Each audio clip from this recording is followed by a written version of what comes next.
Silakan MC. Langsung dimulai saja ya Bu ya.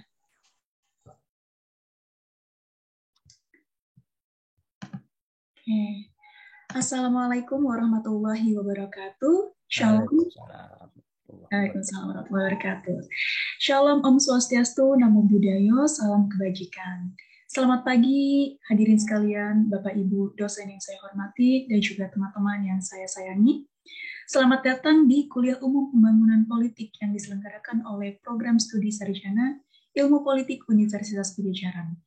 Pada kuliah umum kali ini, kita akan mengadakan diskusi panel dengan tajuk Proses Pembangunan Politik di Era Reformasi Menjelang Pemilu Serentak 2024. Bersama kedua narasumber kita, Profesor Dr. Maswadi Rauf MA yang merupakan Guru Besar Ilmu Politik Universitas Indonesia, dan juga Dr. Haji R.I. Hidayat MPD yang merupakan Kepala Bidang Kesatuan Bangsa dan Politik atau Kesbangpol Provinsi Jawa Barat. Nah, tampaknya kedua narasumber kita sudah hadir di ruang Zoom ini ya. Selamat pagi Bapak Maswadi Rauf. Selamat pagi. Kabar baik Pak? Alhamdulillah. Alhamdulillah. Ya, sehat. Sehat, Alhamdulillah. Selamat pagi Bapak Iib Hidayat. Selamat pagi Sampurasun. Sampurasun. Luar biasa ini sambil di jalan ya. Terima kasih karena sudah berkenan hadir memenuhi undangan kami. Semoga dalam kondisi sehat selalu. Dengan tidak lupa moderator kita sekaligus dosen pengampu mata kuliah pembangunan politik di klaster politik pemerintahan, Bapak Firman Manan SIPMA. Selamat pagi Pak Firman. Iya, Assalamualaikum. Waalaikumsalam. Perkenalkan, nama saya Hana Sausan dari Ilmu Politik Angkatan 2020 selaku Master of Ceremony yang akan membawakan jalannya acara sampai dengan akhir nanti. Nah, pertama-tama marilah kita dengarkan sambutan dari tuan rumah acara kita pada pagi hari ini, Kepala Program Studi Sarjana Ilmu Politik Universitas Padjadjaran, Dr. Ratnya Solihah SIP MSI. Kepada Ibu Ratnya, waktu dan layar saya persilahkan. Ya, terima kasih Hana. Assalamualaikum warahmatullahi wabarakatuh. Waalaikumsalam. Selamat pagi semuanya, salam sehat selalu. Yang terhormat Profesor Dr. Maswadi Rauf MA sebagai Guru Besar Ilmu Politik Universitas Indonesia, yang saya hormati Bapak Dr. Haji R.I. Hidayat sebagai Kepala Badan Kesbangpol Provinsi Jawa Barat. Yang saya hormati Prof. Sijul Hairiah sebagai Guru Besar Ilmu Politik FISIP Unpad sekaligus sebagai dosen pengampu mata kuliah pembangunan politik, dan Pak Firman Manan SIPMA sebagai moderator sekaligus sebagai dosen pengampu mata kuliah pembangunan politik, serta Bapak Ibu dosen yang hadir, ada Pak Yusa Juyandi, ada Pak Hendra di sini yang sudah hadir, ada Firiza ya, dan ada beberapa teman mahasiswa yang sudah gabung. Terima kasih atas kehadirannya. Pertama-tama marilah kita panjatkan puji syukur kehadirat Allah SWT, Tuhan Yang Maha Esa, atas berkat rahmat-Nya kita semua bisa hadir di dalam kuliah umum pembangunan politik hari ini, yang mudah-mudahan ini sangat berguna karena sudah hampir lebih dari 1 dekade, lebih dari 10 tahun kita ada reformasi politik. Dan di reformasi inilah kita bisa melihat bagaimana proses pembangunan politik berjalan. Apalagi ini menjelang pemilu 2024. Saya ucapkan terima kasih kepada para pembicara yang bersedia untuk menjadi narasumber dalam kegiatan kuliah politik umum ini. Sebagaimana tadi disampaikan oleh Prof.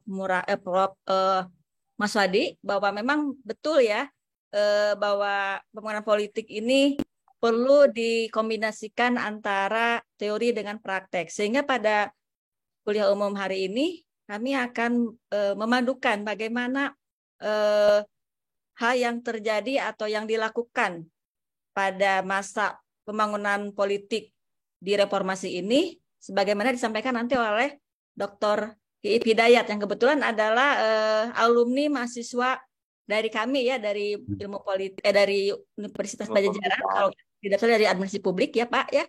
Ilmu pemerintahan.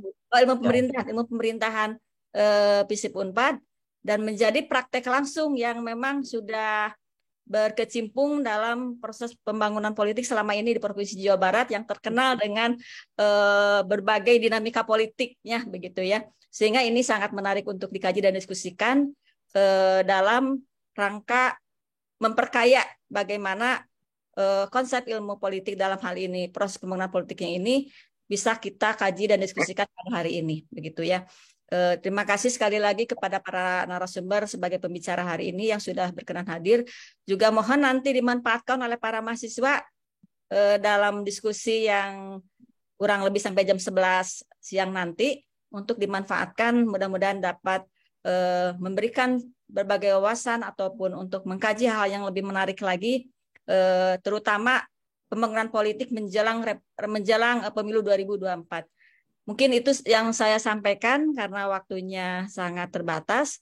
Saya ucapkan sekali lagi terima kasih atas kesediaannya sebagai narasumber, baik Prof. Mawas Maswadi maupun Dr. Iip, dan juga para dosen yang sudah hadir dan mahasiswa. Mohon maaf apabila ada hal yang kurang berkenan. Saya tutup. Assalamualaikum warahmatullahi wabarakatuh. Waalaikumsalam. Warahmatullahi wabarakatuh. Terima kasih pada Ibu Ratni atas sambutannya. Sebelum saya serahkan pada moderator agar kita dapat segera memulai acaranya, mohon kepada hadirin, Bapak Ibu dosen dan teman-teman semua untuk berkenan menyalakan kamera bagi yang belum menyalakan ya. Kita akan melakukan sesi foto bersama terlebih dahulu.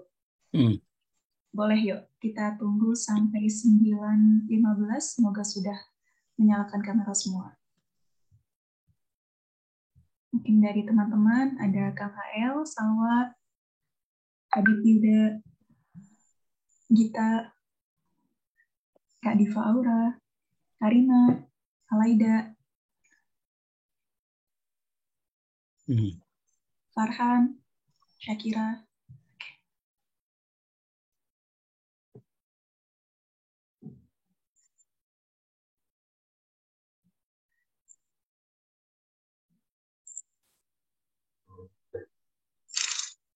Wah, luar biasa ini wajah-wajah semangat kuliah pagi ya. Apalagi bahasanya ini bahasa yang selalu ramai ya, Bapak Ibu. Selalu ramai dan semakin ramai menjelang pemilu 2024 nanti. Jadi dengan curiosity yang besar teman-teman join juga nih. Yuk, masih ditunggu 1 menit lagi, semoga bisa lebih banyak yang on cam. 39.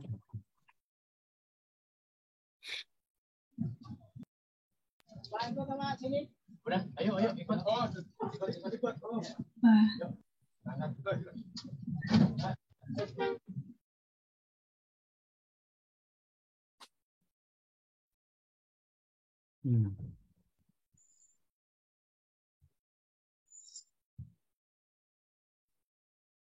Baik, apakah ada yang mau on cam lagi? Jika tidak, langsung kita mulai ambil gambar saja ya. Ya. Boleh. Di layar saya ada 2 slide, tapi mungkin bisa ditahan dulu ya sampai semuanya selesai, karena Bapak, Ibu, dan teman-teman tidak tahu ada di slide keberapa. Oke, baik. Saya ambil gambarnya. 1, 2, 3. Sekali lagi. 1, 2, 3. Untuk slide berikutnya, 1, 2, 3. Oke, baik. Terima kasih Bapak, Ibu, dan teman-teman semua yang sudah berkenan menyalakan kamera. Tentu kita semua sudah sama-sama tidak sabar ya untuk menyimak jalannya diskusi dengan topik yang semakin lama ini semakin panas gitu, mendekati Helat Akbar kita di tahun 2024 nanti.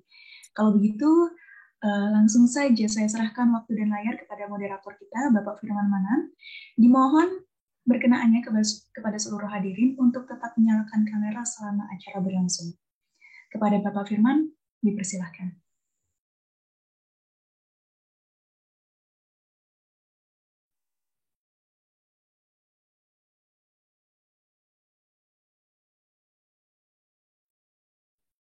Halo Bapak Firman, apakah ada kendala? Itu masih mute itu. Yang Pak Firman masih mute. Coba di unmute dulu.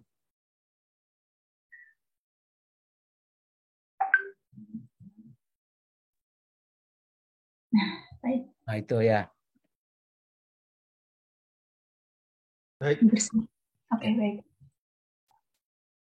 Baik, selamat pagi. Assalamualaikum warahmatullahi wabarakatuh. Salam Waalaikumsalam. untuk kita semua. Ibu Kaprodi, Ibu Ratnia, Prof. Jul, Bapak Ibu dosen Departemen Ilmu Politik Universitas Padjadjaran, Bapak Ibu teman-teman mahasiswa yang hadir, dan terutama tentu ini dua orang guru saya ini, Prof. Maswadi Rauf dan Pak Iip.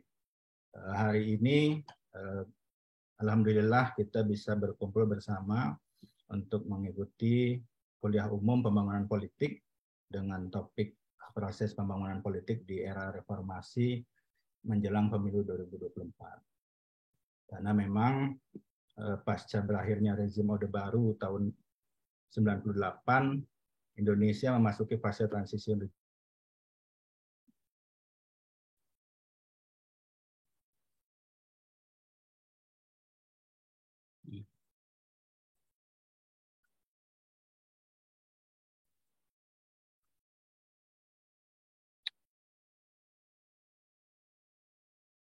Ada gangguan Pak Firman?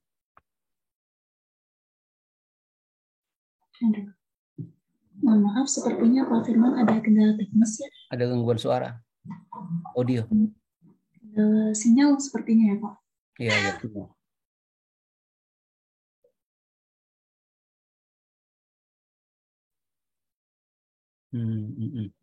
Ya, gangguan.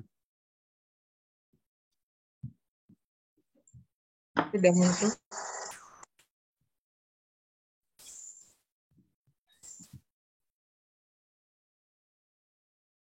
Mohon maaf, jaringannya tiba-tiba hilang. Iya. Ya, jadi saya tidak tahu tadi terputus sampai mana, tetapi saya ulang kembali bahwa hari ini kita akan mengikuti kuliah umum pembangunan politik dengan topik proses pembangunan politik di era reformasi menjelang pemilu 2024. Sudah hadir dua orang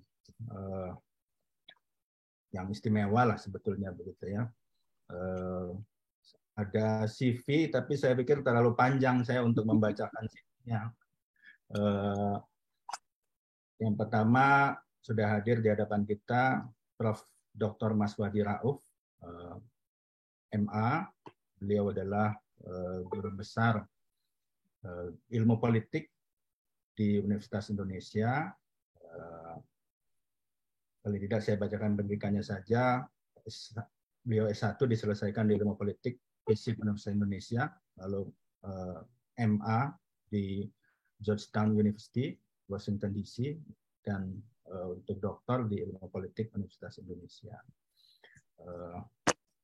Yang kedua, kalau Prof. Maswadi tentu akan memberikan pencerahan pada kita, dan saya yakin sebagai dosen saya, beliau selalu memberikan pencerahan begitu ya, secara teoretik, secara konseptual terkait pembangunan politik dan tentu isu-isu yang kontekstual.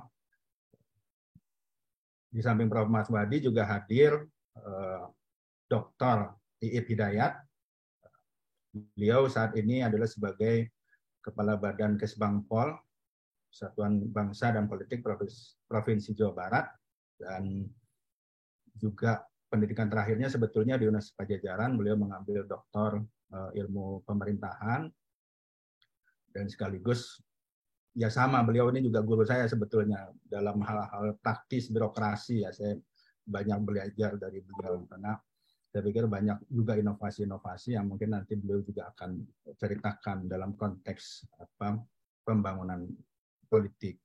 Karena misalnya beliau selalu katakan sebagai Kepala Badan Kesbangpol itu urusannya sangat luas gitu ya, dari mulai mengurus ideologi, wawasan kebangsaan, sampai mengurus anggota-anggota ormas yang berkelahi gitu ya. Pak Iip ya Pak Kaban. Iya. Akan tapi Mas Wadi mohon izin karena ini kelihatannya Pak Kaban, Pak Iip ini sedang dalam perjalanan, jadi kelihatan beliau yang akan memberikan paparan di awal, lalu kemudian setelah itu nanti Prof. Mas Wadi bisa memberikan paparan. Ya. Mangga Pak Iip, waktu dan tempat kami persilahkan. Terima kasih. Assalamualaikum warahmatullahi wabarakatuh. Sampurasun. Terima kasih Pak Firman, Prof. Mas Wadi, mohon izin saya diberi kesempatan duluan. Ibu Ratnia, Bu Sri, dan kawan kawan termasuk Pak Yusa juga ada di sini. Baik, saya dibantu oleh staf kami, Pak Firman, untuk share screen-nya. Jadi kami sudah menyiapkan beberapa bahan untuk kita simak bersama. Ini judulnya kan proses pempolitikan politik di era reformasi menjelang 2024 ini memang kalau bagi Kesbangpol sudah sangat terasa suasana kebatinannya. Nah, Bapak Ibu yang kami hormati, izinkan saya ingin merefresh terutama untuk teman-teman mahasiswa bahwa Indonesia itu next.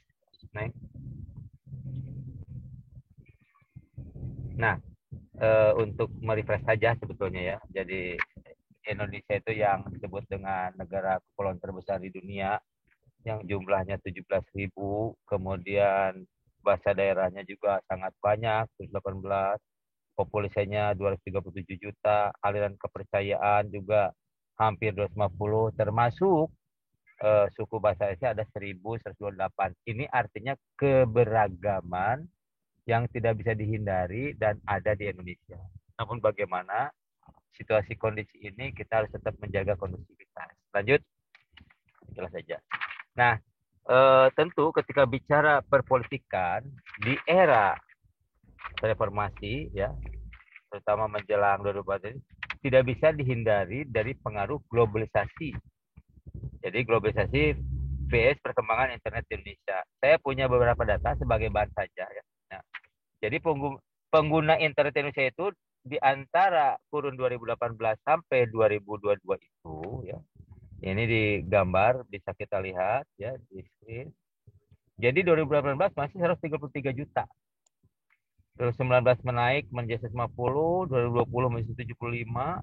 Nah, dari 20 ke 21 ini lebih meningkat lagi karena saat itu pandemi Covid kan, mau tidak mau kita harus sangat familiar dan harus mau belajar dengan menggunakan internet. Jadi naik 203 juta dan sekarang di 2022 ini yang kita survei, yang mendapatkan data survei ini sudah di 205 juta.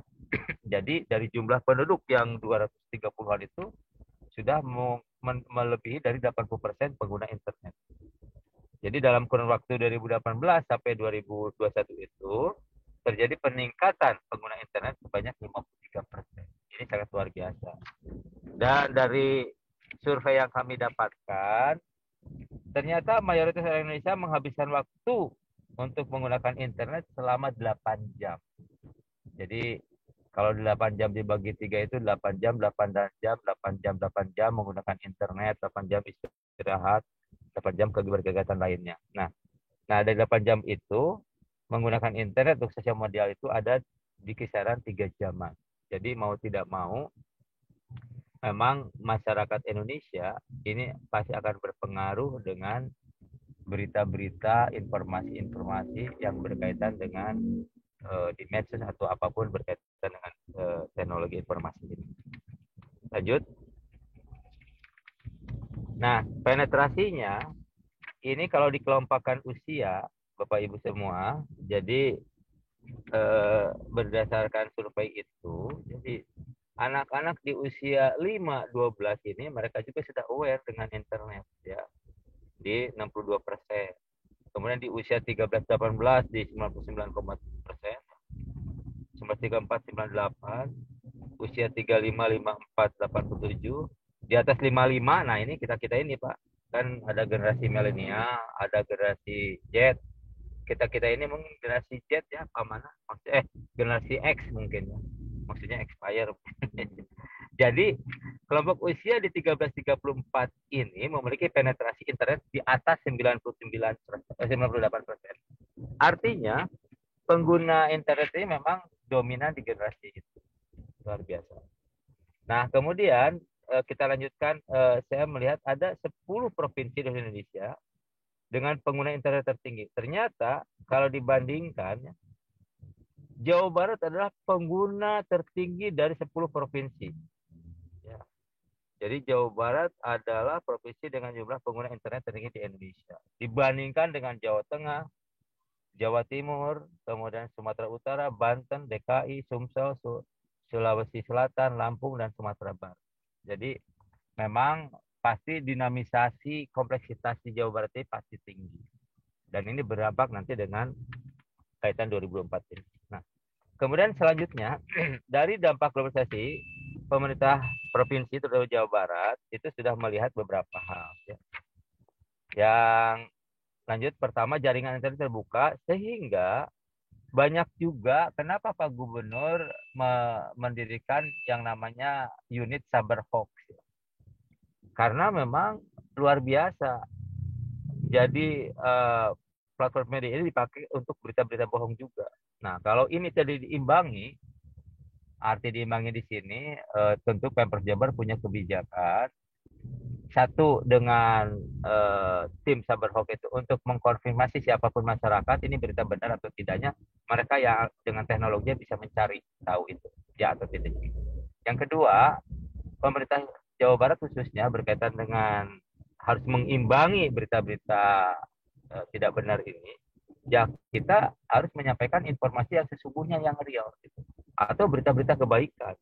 Dengan kalau tidak diimbangi itu, maka budaya literasi akan bahaya juga ya, jadi orang percaya kepada hal-hal yang seperti itu. Nah, lanjut, next. Saat ini kita maklum bersama sudah masuk di era post-truth. Jadi artinya di mana era kebohongan itu menjadi kebenaran karena memainkan emosi atau perasaan.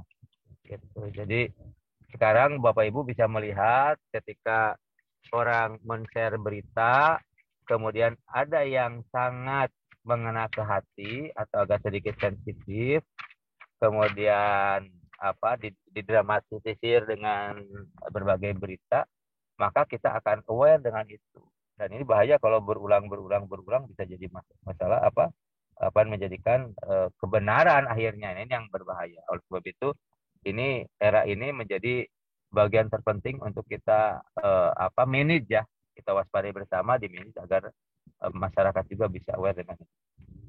Nah, dari era post-truth ini kita khawatir ya, terutama dari sisi Kesbangpol, pada akhirnya mudah sekali terjadi konflik sara karena ketika di awal tadi bahwa kita ini negara yang sangat beragam. Hari ini syukur alhamdulillah karena punya Pancasila kita masih bisa satu. Ada mahasiswa mungkin bisa memahami kenapa ini kita bisa satu, yaitu karena kita punya Pancasila. Maka Pancasila, kalau boleh saya memberi gambaran atau fakta historis gitu ya, negara lain tidak punya Pancasila dan itu dampaknya luar biasa. Seperti India, negara besar, karena tidak punya sila ketuhanan yang Maha Esa, tidak punya Pancasila. Maka negara itu ketika akan mendirikan negara agama pecah dan perang. Itu ada Bangladesh, ada Pakistan, itu bagian daripada peperangan terjadi ketika negara itu akan dijadikan negara agama. Kita bahagia punya sila pertama ya, termasuk Persatuan Indonesia. Fakta sejarah mengatakan Yugoslavia negara yang begitu besar. Mereka tidak punya Pancasila, tidak punya sila Persatuan Indonesia lah kira-kira begitu. Apa yang terjadi? Pecah, mereka bikin negara masing-masing. Nah, negara kita yang begitu banyak keragaman ini sangat potensi untuk terjadi konflik sara. Nah, ini harus kita jaga. Kita harus memanage ini sehingga keberagaman ini tidak menjadi sebuah konflik, tetapi menjadi kekuatan. Ya. Lanjut. Nah, kemudian bicara pembangunan politik.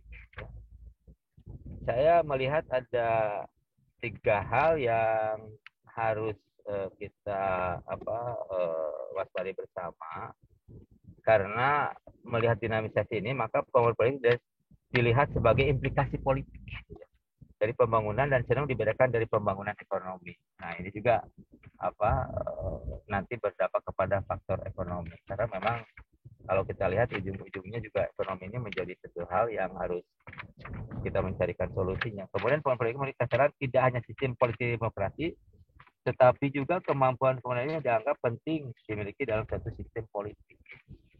Maka kita perkuat dengan pendidikan politik. Kemudian pembangunan politik juga merupakan respon sistem politik terhadap perubahan dalam lingkungan masyarakat dan dunia internasional, terutama respon terhadap tantangan pembinaan negara dan pembinaan bangsa. Ini tentu saja menjadi sesuatu yang luar biasa dan berat tugas kita bersama ketika bicara pembinaan negara dan pembinaan bangsa, dengan notabene di awal tadi paparan saya betapa keberagaman kita ini sangat banyak dan luas. Nah, sekarang kita masuk kepada pembangunan politik di Jawa Barat. Ancaman nyata terhadap pembangunan politik dan nasional di Jawa Barat adalah intoleransi dan radikalisme. Ya. Jadi pembangunan politik di Jawa Barat ini, ya, yang jelas-jelas menjadi data yang kita miliki adalah berkaitan intoleransi, radikalisme, dan terorisme. Karena banyak kasus-kasus yang memang kita dapatkan untuk kita tindak lanjuti. Nah, oleh karena itu, intoleransi, radikalisme, dan terorisme ini juga menjadi ancaman potensi bagi generasi muda yang berdampak kepada lunturnya semangat nasionalisme. Selanjutnya, Provinsi Jawa Barat adalah bagian yang tidak terpisahkan dari Negara Kesatuan Republik Indonesia yang memiliki semboyan silih asi, silih asa, silih asu, yang memiliki arti saling mengasihi, mencerdaskan, dengan memberikan kasih yang tulus, serta saling membimbing dan mengayomi. Ini menjadikan pijakan kita dari sisi kearifan lokal. Ini yang harus diperkuat kondisi saat ini. Karena untuk memperkuat ini, kita harus berdasar juga kepada kearifan lokal yang ada di masing-masing daerah. Nah, selanjutnya kita bicara radikalisme toleransi. Kami melakukan survei yang dibantu oleh IPRC. Ternyata hasil survei itu berbeda dengan survei yang disampaikan oleh tim survei lainnya. Katakanlah dalam hal ini Setara Institut. Bagi kami ya sebagai pembanding, kami senang saja ada yang mensurvei juga, sehingga kita bisa mencari, mewaspadai apa yang harus kita lakukan, ya, sebagai itu.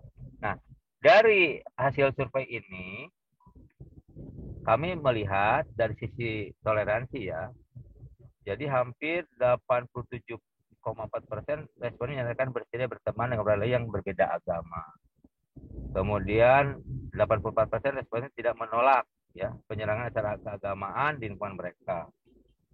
Kemudian 91% responden menyatakan setuju untuk hidup berdampingan dengan warga lain yang berbeda agama. 86,9% responden sepakat negara harus hadir untuk melindungi kelompok yang mendapat kekerasan dari kelompok lain.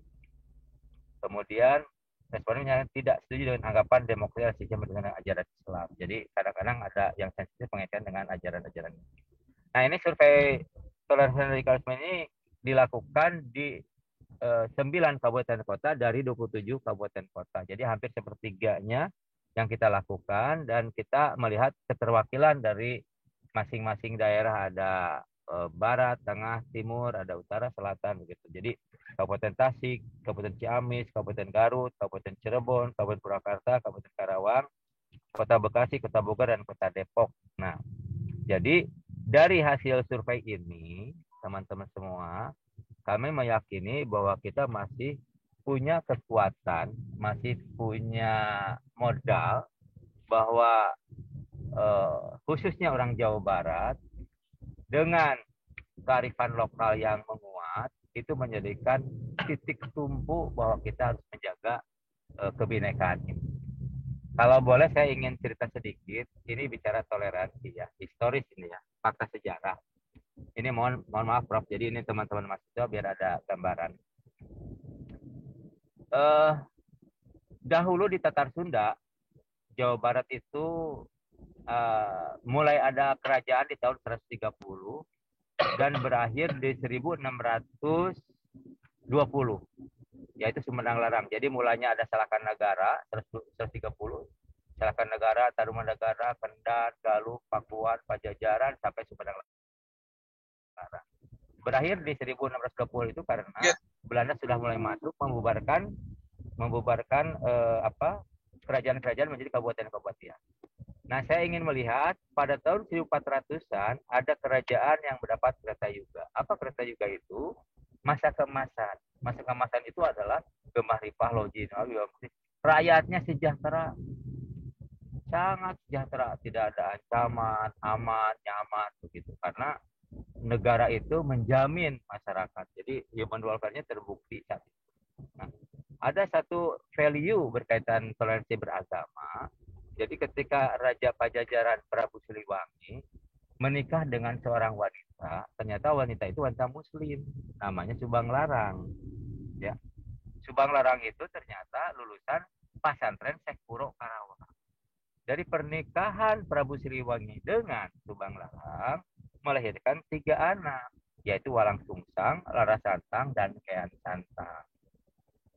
Siapa Walang Sungsang? Penguasa Cirebon yang kita kenal Pangeran Cakrabuana. Siapa Lara Santang? Lara Santang yang melahirkan seorang anak yang kita kenal sebagai Wali Songo, yaitu Sunan Gunung Jati. Dan anak ketiga adalah Kean Santang. 3 anak dan ibunya itu beragama Muslim, tapi ayahnya Raja Pajajaran masih beragama non-Muslim, saat itu Hindu. Tetapi value di situ adalah walaupun beda agama, tidak menyinggung masalah akidah, tapi lebih kepada bagaimana sebagai makhluk sosial. Kemudian Prabu Siliwangi mendeklar tidak boleh mengganggu tempat ibadah agama Islam, baik langgar, musola, masjid, sehingga pada tahun 1500, khususnya di Kartini Jawa Barat, agama Islam sangat besar. Itu berkaitan dengan bicara toleransi beragama dalam sebuah keluarga beda agama. Tapi itu cerita lama yang memang menjadi fakta sejarah. Maka ketika survei ini mengatakan bahwa warga Jawa Barat adalah toleransi, ya itu karena fakta sejarah juga seperti itu. Oke, lanjut ya. Next. Bu Sani. Oke, sambil jalan aja ya. Nah, Badan Kesbangpol Provinsi Jawa Barat dan Pembangunan Politik, apa yang dilakukan, Bapak Ibu yang kami hormati, teman-teman semua, begitu ya. Jadi kegiatan-kegiatan yang tidak lepas dari keseluruhan ini untuk menjaga tetap kita kondusivitas. Nanti kita lihat juga indeks demokrasi seperti apa ya. Jadi melakukan sosialisasi, monitoring, evaluasi terhadap semua aspek kehidupan politik, ya. Dilakukan terhadap semua komponen kekuatan politik dengan harapan tentu saja kondusif menjelang 2024. Ya. Kemudian di perjalanan kita juga sama-sama mengalami hal yang sama, yaitu ketika pandemi COVID juga itu juga membuat kekhawatiran. Tapi ini jujur saja kami banyak dibantu juga oleh teman-teman Unpad ketika pilkada 8 kabupaten kota itu dalam masa pandemi. Kita ada kekhawatiran tingkat partisipasi menurun, kemudian menjadi kluster baru dalam COVID. Ternyata apa yang terjadi sebaliknya, malah tingkat partisipasi tinggi, kemudian tidak ada kluster COVID. Jadi artinya masyarakat Jawa Barat yang kami tahu mereka patuh dan taat kepada aturan yang ada. Nah, kemudian kita juga melihat ya berkaitan dengan indeks demokrasi Indonesia.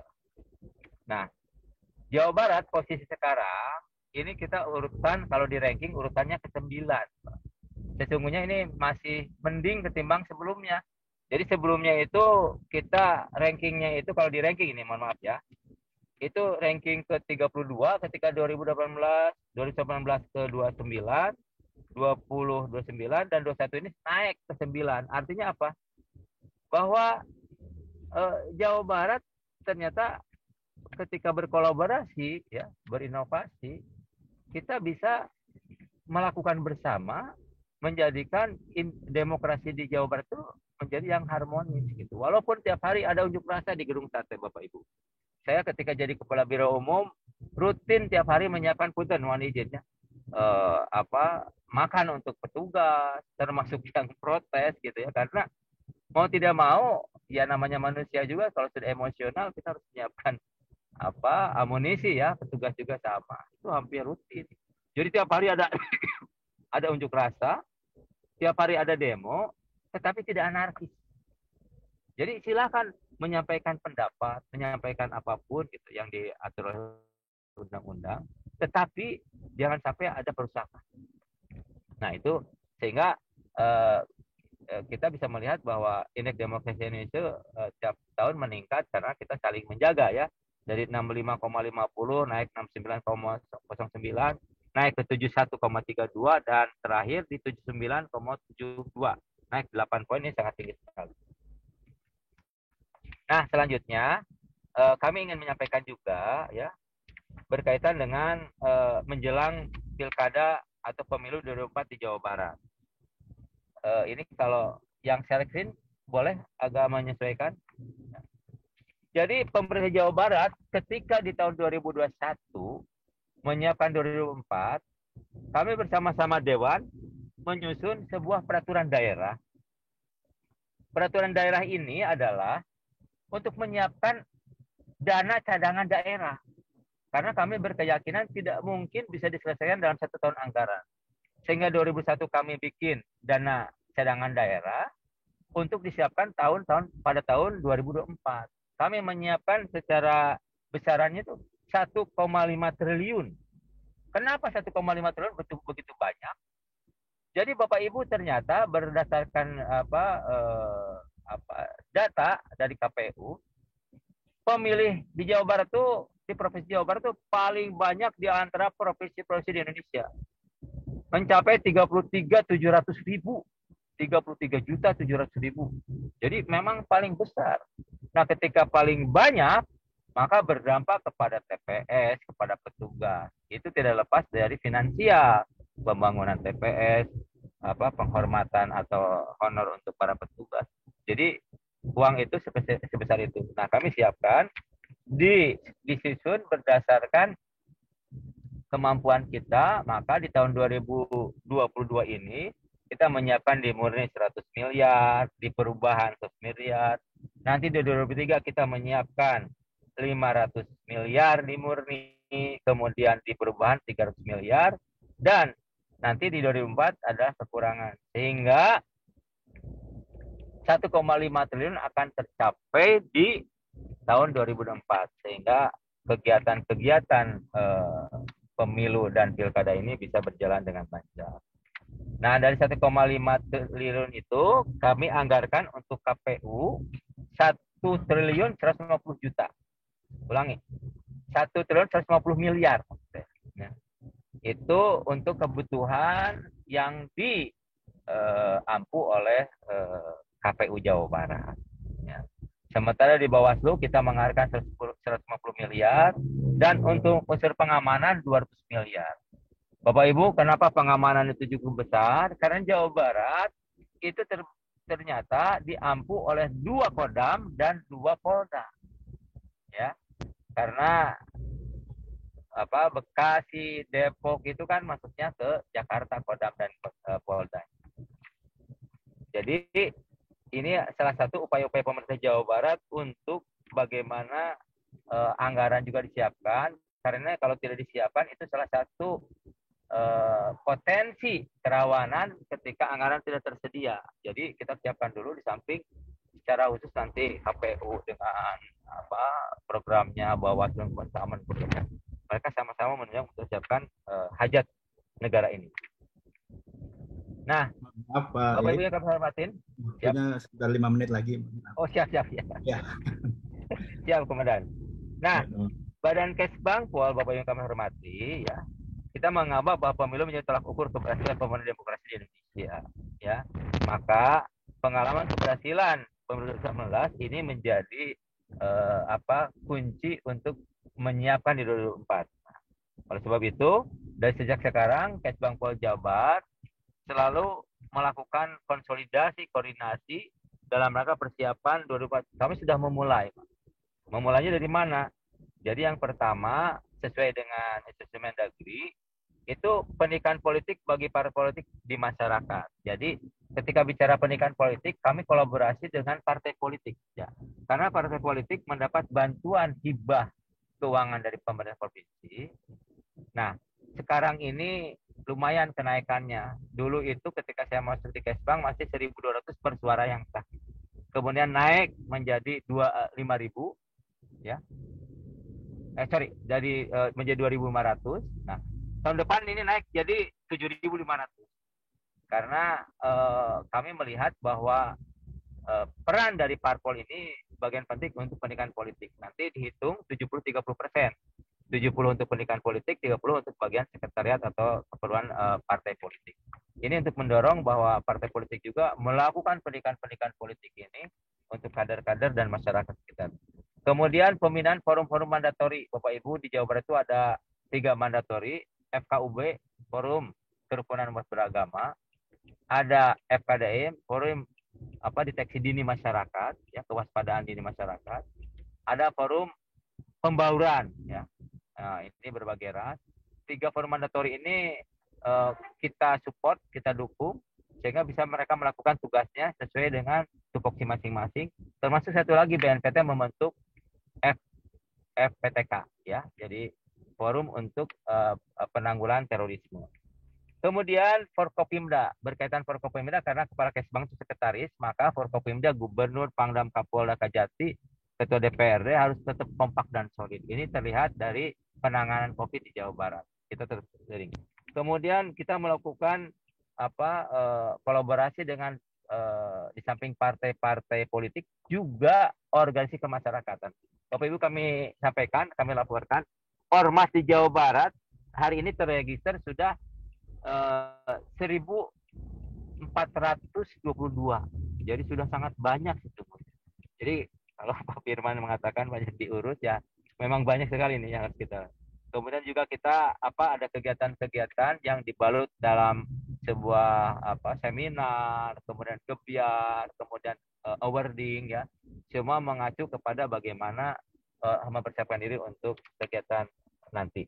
Terakhir mungkin saya ingin menyampaikan beberapa potensi kerawanan pemilu. Ini share screen, Usani.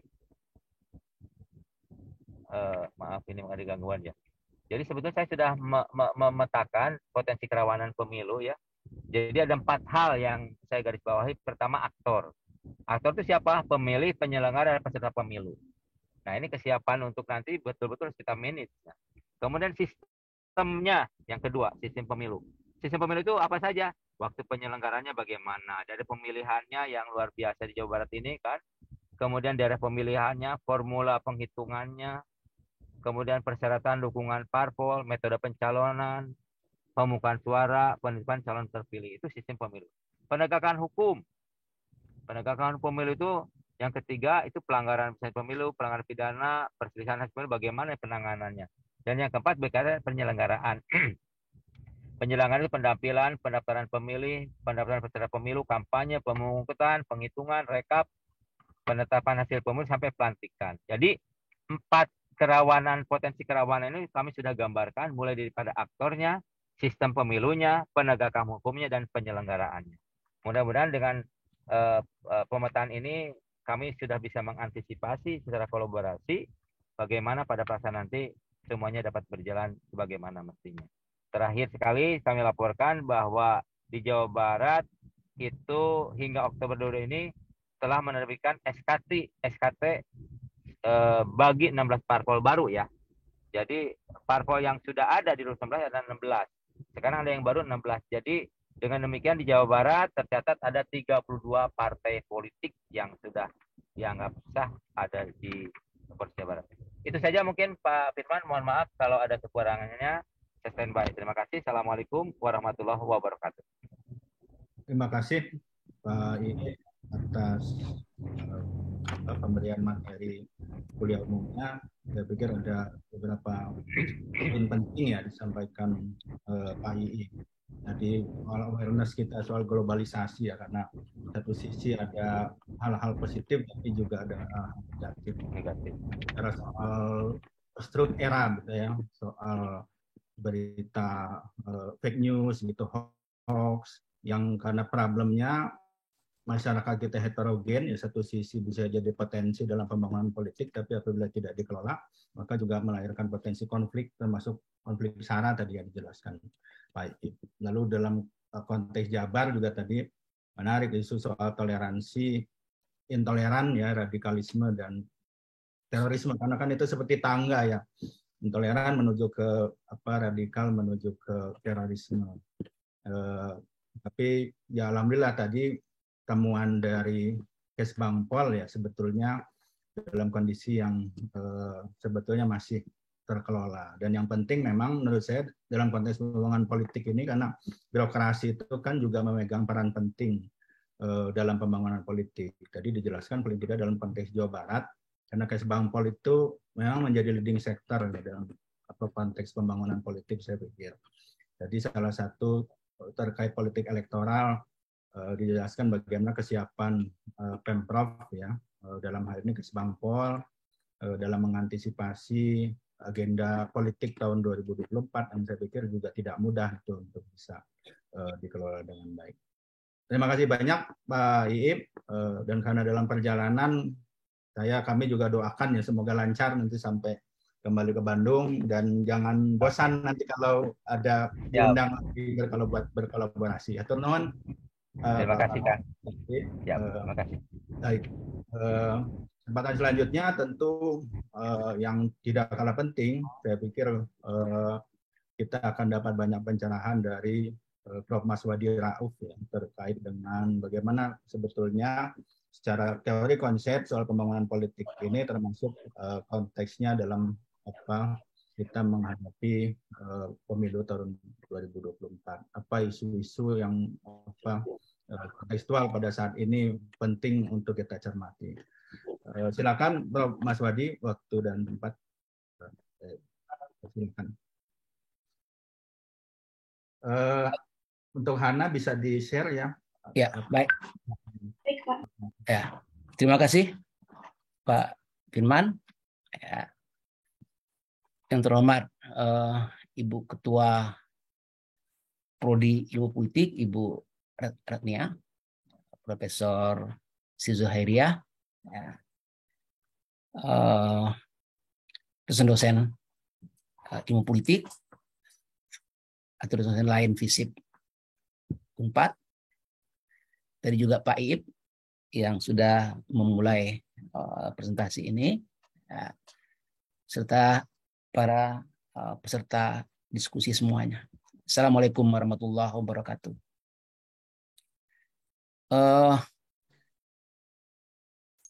Proses pembangunan politik di era reformasi menjelang pemilu 2024. Ini saya akan menyinggung secara garis besar ada 3 hal nih yang akan saya bahas dalam topik ini. Ya. Yang pertama, sebagai dosen, itu saya harus menjelaskan dulu apa yang dimaksudkan dengan pembangunan politik. Bagaimana kedudukannya di dalam ilmu politik. Apa sebenarnya yang dibahas dalam bidang kajian yang disebut pembangunan politik itu. Ini yang pertama, agar supaya ada pemahaman yang lebih kurang sama ya terhadap pengertian itu. Ya. Yang kedua, yang akan saya bahas adalah pengalaman Indonesia dalam pembangunan politik. Ya. So, kita sudah berusaha keras ya untuk membangun politik ya, semenjak kemerdekaan ya, dan banyak kendala yang dihadapi ya, dan sering gagal. Ya. Gagal demokrasi kembali ke penguasa otoriter. Itu kecenderungan yang terjadi. Dan itu tidak hanya di Indonesia, ya, tapi di seluruh dunia. Ya. Ingin berdemokrasi, tapi kemudian yang terbentuk adalah penguasa otoriter. Ingin berdemokrasi kembali, nah kita sedang berusaha untuk tidak kembali ke pemerintahan otoriter. Ya. Nah, lalu yang ketiga itu saya akan mencoba menyimpulkan apa yang kita lakukan dalam pembangunan politik selama 20 tahun terakhir ini, ya, yang disebut dengan masa reformasi itu. Saya akan coba bahas itu, apa yang dilakukan dan apa masalahnya, apa masalah yang kita tempuh. Nah, saya akan lebih banyak fokus kepada masalah-masalah dalam pembangunan politik kita 20 tahun terakhir ini. Apa sumbernya? Ya. Apa yang menyebabkan pelaksanaan demokrasi di Indonesia itu bermasalah? Ya. Ini yang akan saya lihat itu. Saya akan melihatnya dari kualitas manusia. Sebab demokrasi itu adalah perilaku manusia. Tadi Pak Idi menyitir IDI, Indeks Demokrasi Indonesia. Ya. Itu seluruh Indonesia itu, ya, semua provinsi di Indonesia diteliti. Ya. Yang diukur adalah perilaku manusia, yaitu rakyat dan para pemimpin politik. Ya.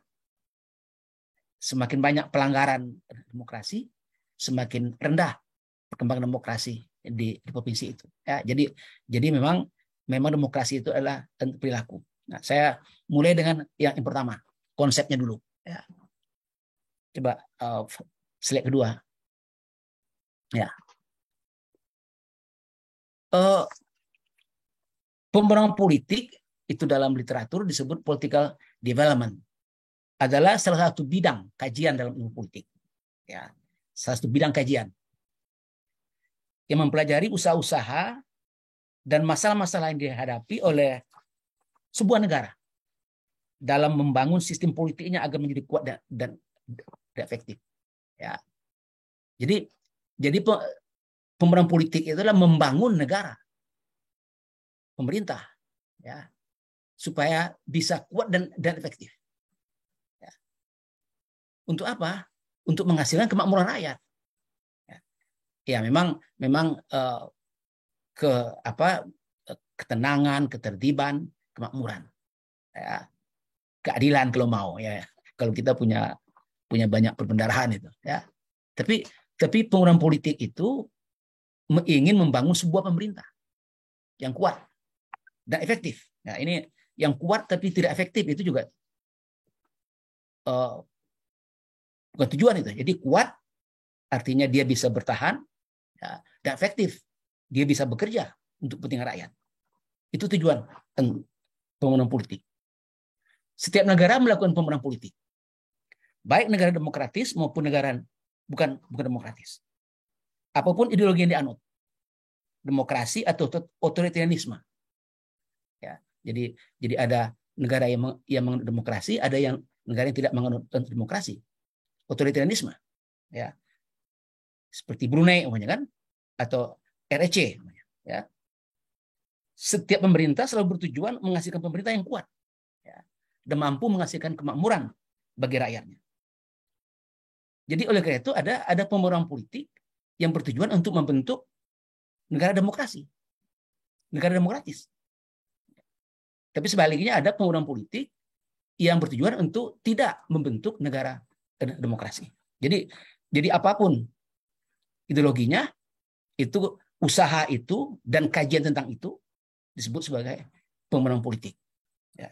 Jadi oleh karena itu kita bisa bicara pembangunan politik orde lama, ya, walaupun tidak bertujuan untuk membentuk demokrasi, yaitu masa pemerintahan Soekarno, tapi apa yang dilakukan oleh pemerintah untuk membangun pemerintah yang kuat dan efektif itu disebut sebagai pembangunan politik. Nah, Indonesia tidak terkecuali, ya. Terutama bisa kita lihat nanti setelah 98 itu, ya. Turun, Mbak. Slide ketiga. Oke. Nah, dalam ilmu politik, ya, pembangunan politik itu adalah bagian dari perbandingan politik, comparative politics. Ya. Jadi sebenarnya pembangunan politik itu berinduk kepada perbandingan politik. Tapi kadang-kadang dalam perkembangannya perbandingan politik itu bisa berdiri sendiri di luar perbandingan politik. Tapi asal mulanya dia adalah bagian dari perbandingan politik. Perbandingan politik adalah bidang kajian dalam ilmu politik yang mempelajari berbagai negara dan wilayah di dunia dengan memperbandingkan sistem-sistem politik yang ada. Untuk apa? Nah ini, untuk menghasilkan teori politik yang lebih relevan dengan fenomena empirik. Satu. Kedua, untuk membuat teori itu semakin mendekati teori universal. Ini perdebatan antara ilmu alam dan ilmu sosial ini. Ya. Ilmu itu harus universal, kata ilmuwan alam. Teori itu mesti universal. Ilmuwan politik berusaha untuk melakukan itu, ya, dengan penelitian. Ya. Oleh karena itu penelitian politik itu dipandang sebagai usaha untuk menghasilkan teori yang relevan dengan apa yang terjadi dimanapun di muka bumi ini. Itu gunanya perbandingan politik itu, ya. Karena semenjak 50-an para ilmuwan politik itu sudah merumuskan bahwa sebenarnya setiap negara itu bisa diperbandingkan, ya, sehingga bisa dibuat teori yang mencakup semua negara, ya. Itu disebut sebagai teori universal. Ya, jadi gunanya perbandingan politik itu adalah itu, ya. Nah, perkembangan ini sejarahnya, ya.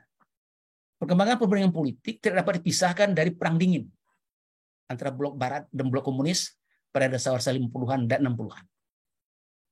Amerika Serikat banyak menjadi sponsor para ilmuwan politik di negaranya untuk mempelajari negara Asia, Afrika, dan Amerika Latin, untuk memahami masyarakat di negara tersebut. Jadi pada mulanya, ya, pengiriman para sarjana, para calon doktor, ya, para guru besar ke Asia, Afrika, Amerika Latin, termasuk Indonesia, itulah untuk mempelajari karakteristik, ciri-ciri bangsa Indonesia, ya, yang akan digunakan oleh Amerika Serikat, ya, dalam persaingan dengan blok komunis. Ya, itu CIA itu, ya, itu orang-orang CIA. Ya, jadi sulit dibedakan itu. Apakah Herbert Fish itu bagian dari CIA atau tidak? Apakah Clifford Geertz itu peneliti Indonesia yang terkenal itu, apakah bagian dari CIA atau tidak? Ya, para ilmuwan politik tidak peduli. Ya. Apakah dia CIA, apakah dia ilmuwan, tapi mereka memberikan sumbangan yang besar terhadap ilmu politik, terhadap pemahaman politik di Indonesia. Ya. Nah, hasilnya tidak hanya berguna untuk Amerika Serikat dalam bersaing dengan blok komunis, tapi juga berkembangnya studi ilmu politik. Ya. Jadi kita bisa rasakan banyak sekali penelitian, tidak hanya di Indonesia, di semua negara Asia, Afrika, dan Amerika Latin, dan itu menghasilkan teori-teori yang luar biasa, yang masih kita pelajari sampai sekarang dalam ilmu politik. Ya. Itulah produk dari perkembangan bidang kajian perbandingan politik, termasuk di dalamnya pembangunan politik. Itu sejarahnya itu, ya. Jadi para ilmuwan politik di Amerika Serikat memanfaatkan, ya, keinginan pemerintah Amerika untuk memahami banyak negara untuk mengembangkan studi ilmu politik. Oke, itu latar belakangnya itu. Terus, Mbak. Nah, saya masuk ke Indonesia, ya. Sejarah politik Indonesia setelah kemerdekaan, terutama setelah terbentuknya Republik Indonesia. Sebentar. Ya. Jadi, ya, untuk membentuk pemerintahan efektif yang kuat. Jadi terutama setelah RIS, ya. Itu karena sebelum RIS ini nanti akan saya jelaskan, itu kita punya masalah yang besar. Namun usaha-usaha itu kurang berhasil karena berbagai kendala dan hambatan yang dihadapi. Ini yang mau saya jelaskan. Pada periode awal setelah kemerdekaan 45-49, sejumlah usaha dilakukan untuk membangun negara Indonesia sebagai sebuah negara baru Tapi tantangan terbesar adalah mempertahankan negara baru itu dari ancaman Belanda. Jadi sebenarnya tidak banyak yang kita lakukan. Ya kecuali memang membentuk DPR, KNIP, ya membentuk DPR, presiden, kabinet itu bekerja, ya. Tapi tugas utama RI waktu itu adalah menghadapi ancaman Belanda. Jadi sebenarnya tidak banyak. Selama RIS, ya, memang juga tidak banyak usaha membangun politik yang dilakukan. Pembangunan politik pada masa RIS 27 Desember 9 17 Agustus 50 ini masa RIS ini mungkin bagi generasi muda ini banyak yang belum hafal periode ini, ya. Itu masa di mana Republik Indonesia itu menjadi Republik Indonesia Serikat. Kita menganut federalisme, ya, yang sangat dibenci oleh orang-orang sekarang ini, ya. Elit politik sekarang ini kalau menyebut federalisme itu sama dengan membayangkan hantu gitu, ya, hantu di siang bolong, ya. Padahal kita dulu pernah mendapat itu. Nah, pada masa itu usaha-usaha pembangunan politik itu terpusat pada mengembangkan RIS menjadi NKRI. Jadi kalau Anda lihat itu di Bandung ini kasus yang sangat menarik. Seorang mahasiswa saya di S2 Sejarah UI itu saya minta untuk meneliti proses terbentuknya menghilangnya negara Pasundan, ya. Lalu kemudian bergabung dengan RI menjadi NKRI. Jadi ternyata itu yang dilakukan selama itu adalah mengembalikan negara Pasundan ke dalam bagian RI, ya. Sehingga fungsi pemerintah tidak jalan, ya. Nah, itu terbentuk 17 Agustus 50, ya. Dengan terbentuknya kembali NKRI, ya. Jadi kembali ke NKRI. Nah, ini setelah itu baru kita mulai mempunyai kesempatan untuk melakukan pembangunan politik. Berikutnya, Mas.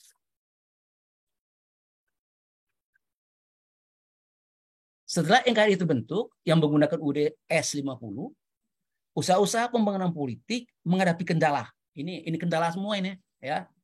Dengan adanya pertentangan ideologi yang hebat di antara partai-partai politik. Ya. Jadi partai-partai politik itu menikmati kebebasan, itu disebut sebagai demokrasi parlementer, ya, sistem parlementer, ya.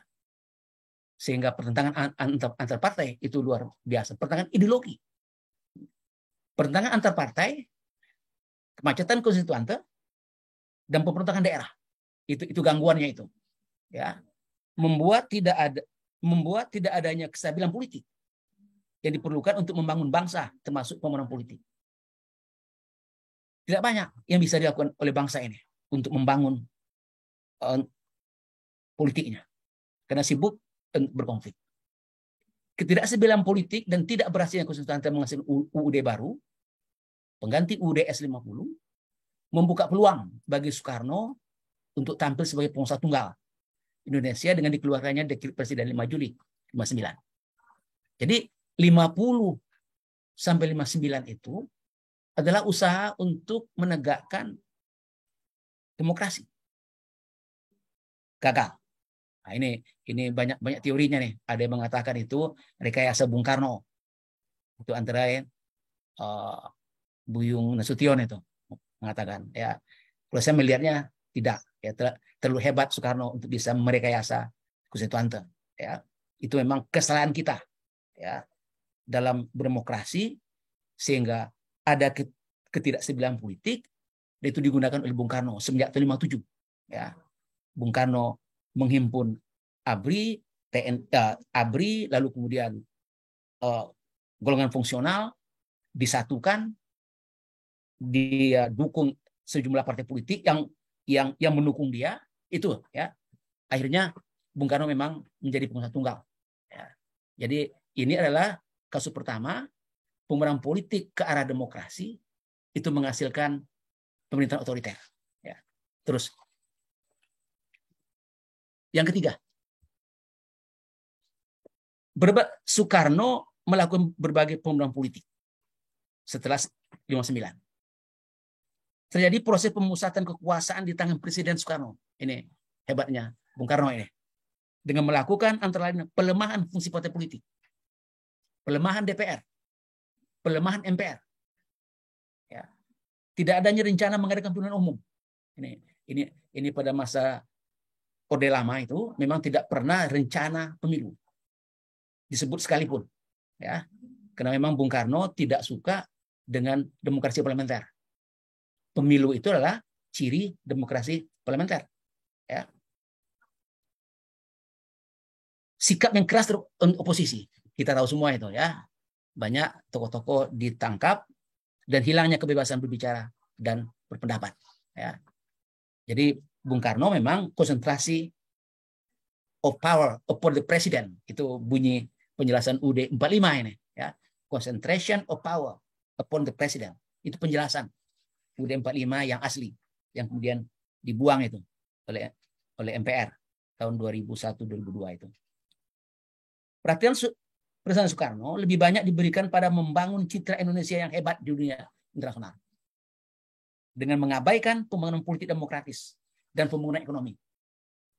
Ini kesalahan fatal ini. Ya. Saya pikir kesalahan fatal itu terutama pada tidak adanya pembangunan ekonomi. Rakyat miskin. Tapi nama Indonesia hebat di luar negeri.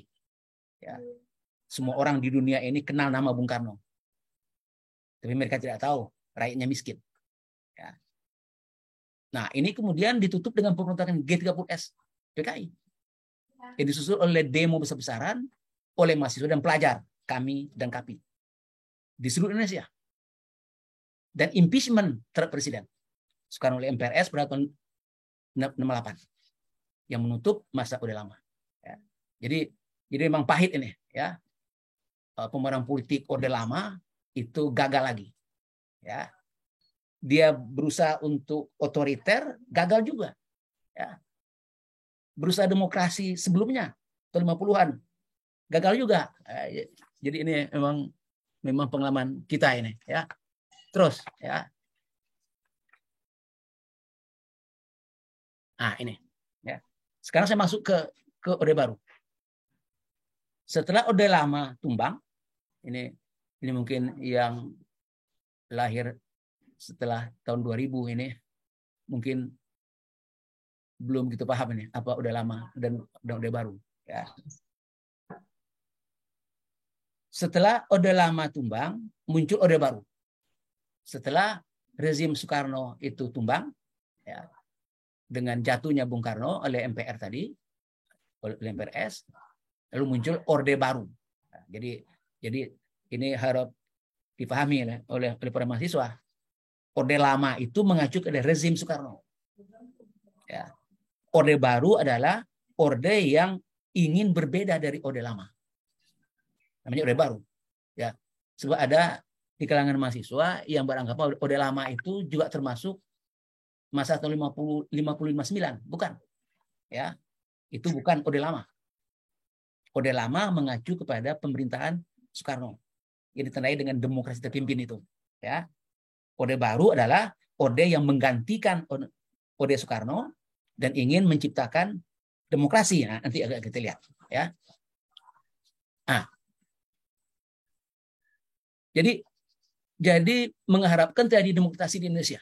Orba pada awalnya mengharapkan terjadi demokrasi di Indonesia dengan meninggalkan praktik orba yang tidak sesuai dengan demokrasi. Jadi kalau yang hidup pada masa itu, ya, saya sudah mahasiswa waktu itu, tahun pertama, tahun kedua, itu salah satu slogan yang banyak didengung-dengungkan itu adalah pelaksanaan UUD 45 secara murni dan konsekuen. Ya, jadi menghilangkan apa yang dilakukan oleh Soekarno. Apa contohnya? Presiden seumur hidup. Ya. Presiden seumur hidup itu memang UUD 45 dulu itu bisa ditafsirkan presiden seumur hidup, ya. Lalu kemudian peran DPR, ya, itu yang ingin diperbaiki, ya. Nah, tapi kemudian inilah ya terjadi perubahan dalam pandangan Orde Baru tentang pembangunan politik itu. Tapi kemudian menjelang pemilu 71, itu pemilu pertama setelah Orde Baru, ya, tadinya direncanakan 1969, tapi kemudian perlu persiapan ditunda 71. Sikap Orde Baru berubah menjelang pemilu itu. Mulai muncul istilah anti demokrasi. Seperti monoloyalitas Korpri. Ini artinya Korpri itu patuh pada Orde Baru. Orde Baru itu adalah Golkar. Jadi kalau pemilu pilihlah Golkar. Itu artinya monoloyalitas. Ya, ini Mendagri itu ya. Amin Mahmud itu yang dianggap itu ujung tombaknya itu yang melaksanakan monoloyalitas Korpri. Masa mengambang. Ini juga istilah Orde Baru ini ya. Rakyat desa itu tidak boleh masuk partai politik. Biarkan mengambang. Ya. Tapi Golkar masuk gitu. Itu sudah kajian lama itu ya. Itu apa praktek Orde Baru. Kemenangan Golkar adalah kemenangan Orba. Jadi pemerintah sekarang ini bertujuan untuk membangun bangsa, intinya Golkar. Maka pilihlah Golkar. Kemenangan Golkar adalah kemenangan Orde Baru, itu berarti pembangunan berkelanjutan. Ya. Lalu yang terakhir ini mungkin sudah banyak dilupakan ini. Dulu itu ada namanya TPS kantor. Ini strategi Orba ini ya, untuk mengadakan TPS di kantor-kantor. Ini penting ini. Ya. Karena itu bagian dari cara Orde Baru mengontrol para pemilih. Ya. Sehingga bisa dideteksi siapa yang tidak memilih Golkar. Ya, ini kayaknya di sini nggak ada yang mengalami itu ya. Jadi dengan mudah dideteksi siapa yang memilih Golkar. Jadi TPS kantor itu perlu untuk menjamin monoloyalitas. Ya. Perlu untuk menjamin agar supaya semua PNS itu memilih Golkar. Dan di rumahnya anak istrinya itu diminta untuk memilih Golkar. Ya. Jadi itu taktiknya itu ya, bagaimana bisa Golkar dimenangkan dan jaminan Orde Baru itu bertahan. Jadi demokrasi menghilang. Ya. Semenjak 1971, pemeran politik Orba adalah pemeran politik otoritarianisme. Karena semakin lama demokrasi semakin ditinggalkan, sehingga kekuasaan kembali terpusat pada seorang presiden, kembali berulang. Ya. Masa Soekarno kembali berulang pada masa Soeharto. Ya. Tapi kita lihat kalau Soekarno konsekuen dia. Ya. Soekarno tidak pernah mengatakan ingin berdemokrasi. Dia ingin memang demokrasi ala Indonesia. Akhirnya itu menjadi demokrasi pimpin. Kalau Orde Baru ini nggak konsekuen. Tidak satunya kata dan perbuatan ingin berdemokrasi, tapi yang dilakukan tidak berdemokrasi. Jadi saya pikir Orde Baru lebih buruk ini dari Bung Karno. Ya. Oke, ya. Berikutnya, Pak. Nah, tumbangnya Orde Baru pada tahun 1998 setelah Presiden Soeharto menyatakan mundur sebagai Presiden RI, membuka peluang bagi terjadinya pembangunan politik demokratis. Sekali lagi, ya, kita ingin berdemokrasi.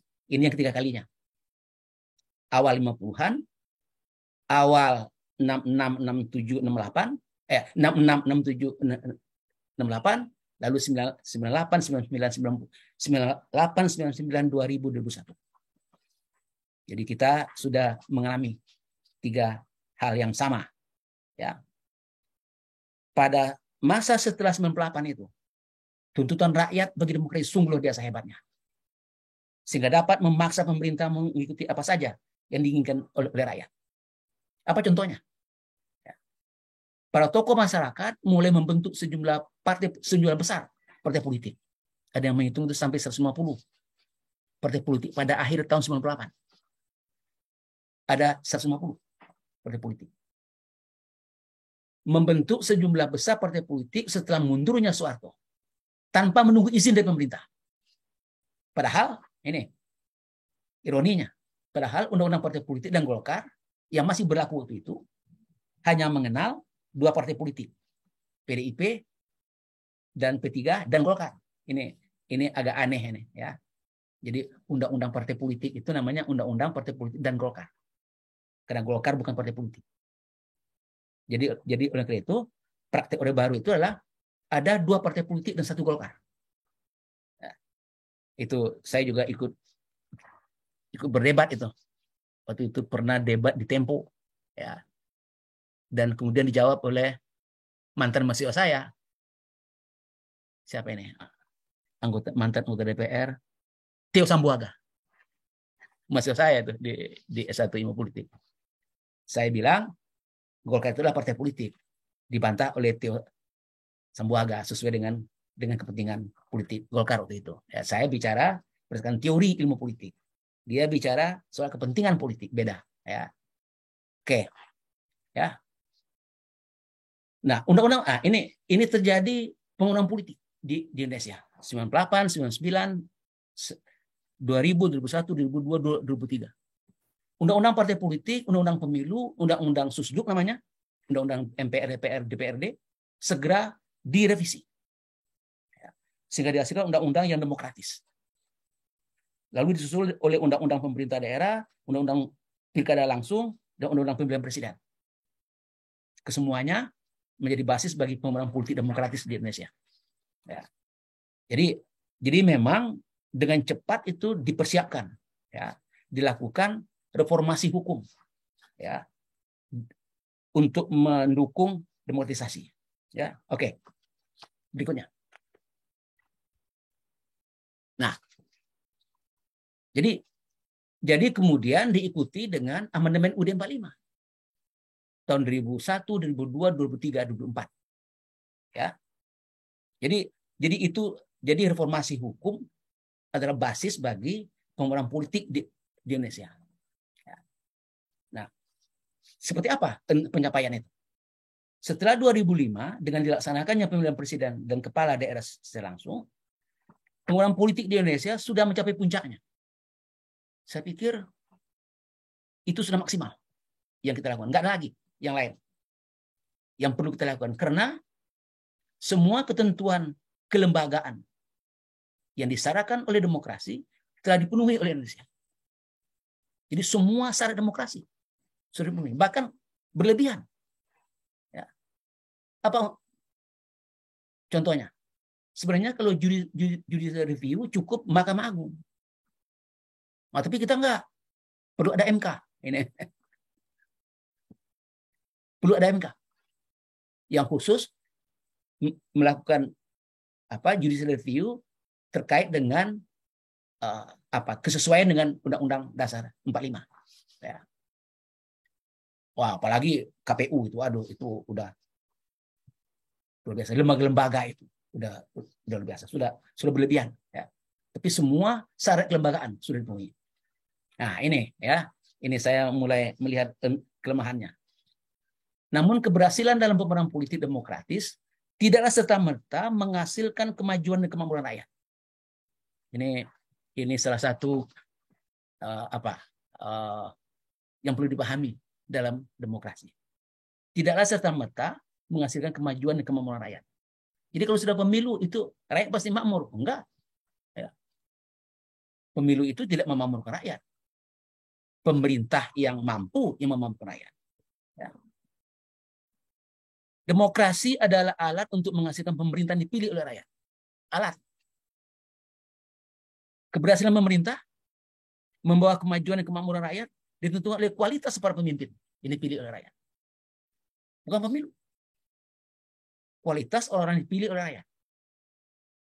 Nah, kita hebatnya ini sudah memilih semua pembuat kebijakan politik di pusat dan di daerah.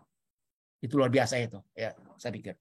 Ya, semua anggota DPR, anggota DPRD dipilih oleh rakyat dalam pemilu. Apalagi yang kurang. Makanya saya bilang sudah maksimal itu. Presiden dan semua kepala daerah dipilih oleh rakyat secara langsung. Mungkin Pak Firman nggak ada negara lain yang seperti kita. Ya. Sudah hebat betul. Ya. Tapi itu tidak menjamin kemakmuran. Ya, peningkatan ekonomi rakyat itu bisa berhasil. Itu jeleknya demokrasi itu. Ya. Kenapa? Karena banyak sekali masalah-masalah dan kendala yang dihadapi dalam pemenang politik demokratis. Karena demokrasi menuntut kualitas manusia yang tinggi agar demokrasi itu dapat berjalan dengan baik. Jadi ada persyaratan untuk demokrasi. Ya, jadi tidak berarti kalau sudah diberikan kebebasan, partai politik berkembang, pemilu, DPR dipilih, presiden dipilih, kepala daerah dipilih, beres. Enggak. Ya, ada persoalan besar yang harus kita hadapi, yang harus kita ubah dalam menjalankan demokrasi. Oke. Berikutnya, Mbak. Berikut. Nah, saya akan lihat mengenai politik demokratis dan kualitas manusia. Tadi Pak Iit membahas tentang toleransi, ya, intoleransi. Ya. Itu juga bagian dari kualitas manusia. Tapi saya tidak singgung itu. Tapi saya singgung, ya karena banyak ya. Kalau saya singgung semua nggak cukup waktu. Saya pilih 3 yang terkait dengan kualitas manusia. Pertama, demokrasi menuntut adanya sejumlah persyaratan. Mana dia? Ya. Yang harus dipenuhi agar demokrasi bisa berkembang. Dengan kata lain, pemeran politik demokratis harus memenuhi persyaratan diberikan oleh demokrasi. Jadi kita tidak bisa semau kita, tapi harus patuh kepada nilai-nilai demokrasi. Nah, sebagai contoh, ini yang pertama dari yang 3 itu. Demokrasi menuntut penyelesaian perbedaan pendapat secara damai, tidak dengan kekerasan. Ini nilainya yang harus kita ikuti dengan tingkah laku. Namun secara naluriah, manusia cenderung menyelesaikan perbedaan pendapat dengan kekerasan. Secara naluriah. Jadi Anda lihat, demokrasi itu ingin mengubah manusia, naluri manusia. Tadinya cenderung dengan kekerasan, datang demokrasi katakan musyawarah. Islam juga macam gitu. Al-Quran itu bermusyawarahlah kalian.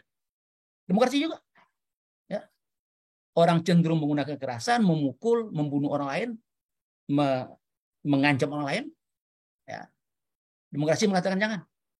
Bermusyawarahlah untuk menyelesaikan pendapat itu. Nah, apabila para partisipan politik atau politisi tidak bisa mengekang naluri ini, demokrasi akan terhambat. Oleh karena itu diperlukan partisipan politik yang mempunyai kualitas tinggi sehingga bisa menekan naluri manusia yang cenderung menggunakan kekerasan. Contohnya demo. Ya. Demo yang bersifat kekerasan atau mengganggu kepentingan umum seperti terjadinya kemacetan lalu lintas bukanlah bagian dari demokrasi. Ini yang diukur oleh ID tadi itu, ya. Apakah banyak demo dengan kekerasan atau tidak? Demo bagus. Tapi kalau demo dengan kekerasan merusak pagar DPR, merusak gedung, membakar ban di jalan, membuat macet jalanan. Ya, itu bukanlah demo yang sesuai dengan tuntutan demokrasi. Demo itu adalah penyampaian aspirasi. Sampaikan dengan damai. Itu syarat demokrasi. Ini kita belum. Ya. Kita belum lolos dari ujian itu. Ya. Oke, yang kedua. Berikutnya. Demokrasi juga memberikan persyaratan bahwa para partisipan politik harus bisa menahan diri untuk melakukan sesuatu yang tidak pantas layak. Walaupun peraturan perundangan tidak mengaturnya atau membolehkannya. Setiap orang dituntut untuk tidak melakukan sesuatu, walaupun itu tidak dilarang oleh undang-undang, yang tidak layak dilakukan. Nih, ini beratnya ini. Nah. Apa contohnya? Politik kekerabatan. Ini persoalan besar di dalam masyarakat kita ini. Ya. Partai politik aja, pimpinannya itu kan bapak dengan anak semua itu. Aduh, menjadikan itu. Ya. Jadi seolah-olah itu keluarga sendiri. Ya. Dan itu dikembang. Ya. Padahal itu tidak sehat itu bagi kehidupan politik. Ya. Coba saya bacakan. Maraknya politik kekerabatan dalam pemilihan umum kepala daerah disebabkan karena para pemimpin politik tidak bisa menahan diri dan menganggap pencalonan sebagai kepala daerah adalah haknya, hak setiap warga negara. Padahal calon diajukan itu bisa istri, anak, atau anggota keluarga yang lain tidak layak menjadi calon kepala daerah karena tidak punya pengalaman dan pengetahuan tentang seluk-beluk pemerintahan. Ini disebut dengan politik kekerabatan. Ya, pejabat sebelumnya menggosok-gosok, memberikan fasilitas, menganjurkan, mendorong, mendesak ya orang di partainya untuk mencalonkan istri, anak, ponakan atau itu ya. Ini Kak Sehat ini ya. Sampai sekarang politik kekerabatan ini masih menjadi masalah dan belum ditemukan cara-cara untuk mencegahnya. Semakin marak politik kekerabatan, semakin buruk perkembangan demokrasi kita. Ini belum terlihat titik terang ya. Apa yang perlu dilakukan untuk menghentikan politik kekerabatan itu? Ini dampak dari kebebasan dalam demokrasi. Jadi seorang bupati di Jawa Timur mengatakan, salah saya apa mencalonkan istri saya? Undang-undang tidak melarang. Oh iya memang tidak. Tapi itu tidak pantas. Nah, ini. Jadi kepantasan dan kewajaran itu menjadi tolak ukur penting dalam demokrasi. Karena itu kualitas manusia harus tinggi. Yang bisa mengetahui bahwa itu wajar atau tidak. Ini kelihatannya orang kita ini belum punya ukuran wajar dan tidak wajar. Ya. Jadi anaknya bisa menjadi kepala daerah, siapapun anaknya itu. Jadi anehnya Pak Firman, ini untuk jabatan politik tidak ada persyaratan. Ya. Padahal untuk dosen harus S2 kan? Ya. Untuk jadi pengacara, mesti sarjana hukum. Tapi untuk jadi wali kota nggak ada syaratnya. Ya. Hanya SMA saja. Itu saya pikir ini perlu ada ketentuan lebih lanjut tentang persyaratan. Ya. Sebab padahal ya pengaruh wali kota kepala daerah terhadap masyarakat jauh lebih besar dibandingkan dengan pengaruh dosen terhadap masyarakat. Dosen syaratnya berat itu. Ya. Berapa banyak teman-teman itu yang terpaksa pensiun dini atau berhenti karena tidak S2. Ya. Berapa banyak di antara teman-teman kita itu yang dengan segera mengikuti S2 supaya tidak dilarang menjadi dosen di universitas. Ya. Keras betul itu. Ya. Tapi untuk politisi tidak. Ya. Untuk jadi kepala daerah, untuk jadi anggota legislatif. Ya. Nah ini yang menyebabkan politik kekerabatan ini berkembang pesat. Tidak ada kesadaran bahwa itu tidak layak. Anak saya belum layak, nanti dulu lah. Nggak ada. Kalau dia tidak menggosok-gosoknya, dia gosok-gosoknya orang lain untuk mendukung anaknya itu. Ya. Nah ini kan sudah kita lihat itu dampaknya di Provinsi Banten kan. Ya semua kita tahu lah itu. Ya bahwa politik kekerabatan itu menyebabkan terjadinya korupsi massal. Ya. Yang merugikan uang negara. Oke, ya. Itu masalah kita, ya. Yang ketiga, masalah lain yang berikutnya. Slide berikutnya. Masalah lain yang mengganggu pembangunan politik Indonesia adalah politik uang. Politik uang mulai dikenal sejalan dengan diadakannya pemilu pilkada secara demokratis. Ini uniknya ini, ya. Selama Orde Baru kita tidak pernah mengenal itu politik uang. Ada 6 kali pemilu. Orde Baru nggak ada politik uang. Ya. Pemilihan kepala daerah dilakukan di DPR nggak ada politik uang. Artinya tidak terbuka luas lah. Pileg nggak ada politik uang. Ya. Sama Orde Baru. Begitu demokrasi berkembang, politik uang berkembang. Artinya apa itu? Artinya kebebasan. Kita tafsirkan sebagai kebebasan untuk mengambil keuntungan secara tidak wajar. Ini kekeliruan kita ini. Ini kebebasan yang salah. Ini perilaku yang buruk. Ini kualitas manusia yang buruk. Ya. Jadi belum memenuhi persyaratan untuk demokrasi. Ya. Politik uang terjadi karena para politisi tidak berpikir panjang untuk mengembangkan demokrasi di Indonesia. Mereka tidak memikir itu. Ya. Bukan kepentingan umum, kepentingan rakyat, kepentingan bangsa. Ya. Kepentingan kemampuan rakyat berdemokrasi yang dipentingkan. Tapi berpikir pendek untuk memenangkan pemilu dengan cara menyuap. Itu suap itu. Menyuap para pemilih. Ini menunjukkan bahwa para politisi tidak bisa menahan diri dan hanya ingin menang dalam pemilu. Lihat di sini bahwa kualitas manusia yang diperlukan dalam demokrasi belum terbentuk di kalangan sebagian politisi di Indonesia. Jadi ini bukan salah siapa, salah kita sendiri. Ya. Salah para politisi, salah para partisipan. Rakyat juga salah. Mau menerima itu, tapi berat itu kan. Godaan itu berat. Oke, terakhir Pak Firman. Ini kesimpulannya. Apa dampaknya terhadap pengalaman politik? Belum berkembangnya kesadaran bahwa demo harus bersifat damai dan tidak mengganggu kepentingan umum, mengakibatkan buruknya citra demokrasi dalam masyarakat Indonesia.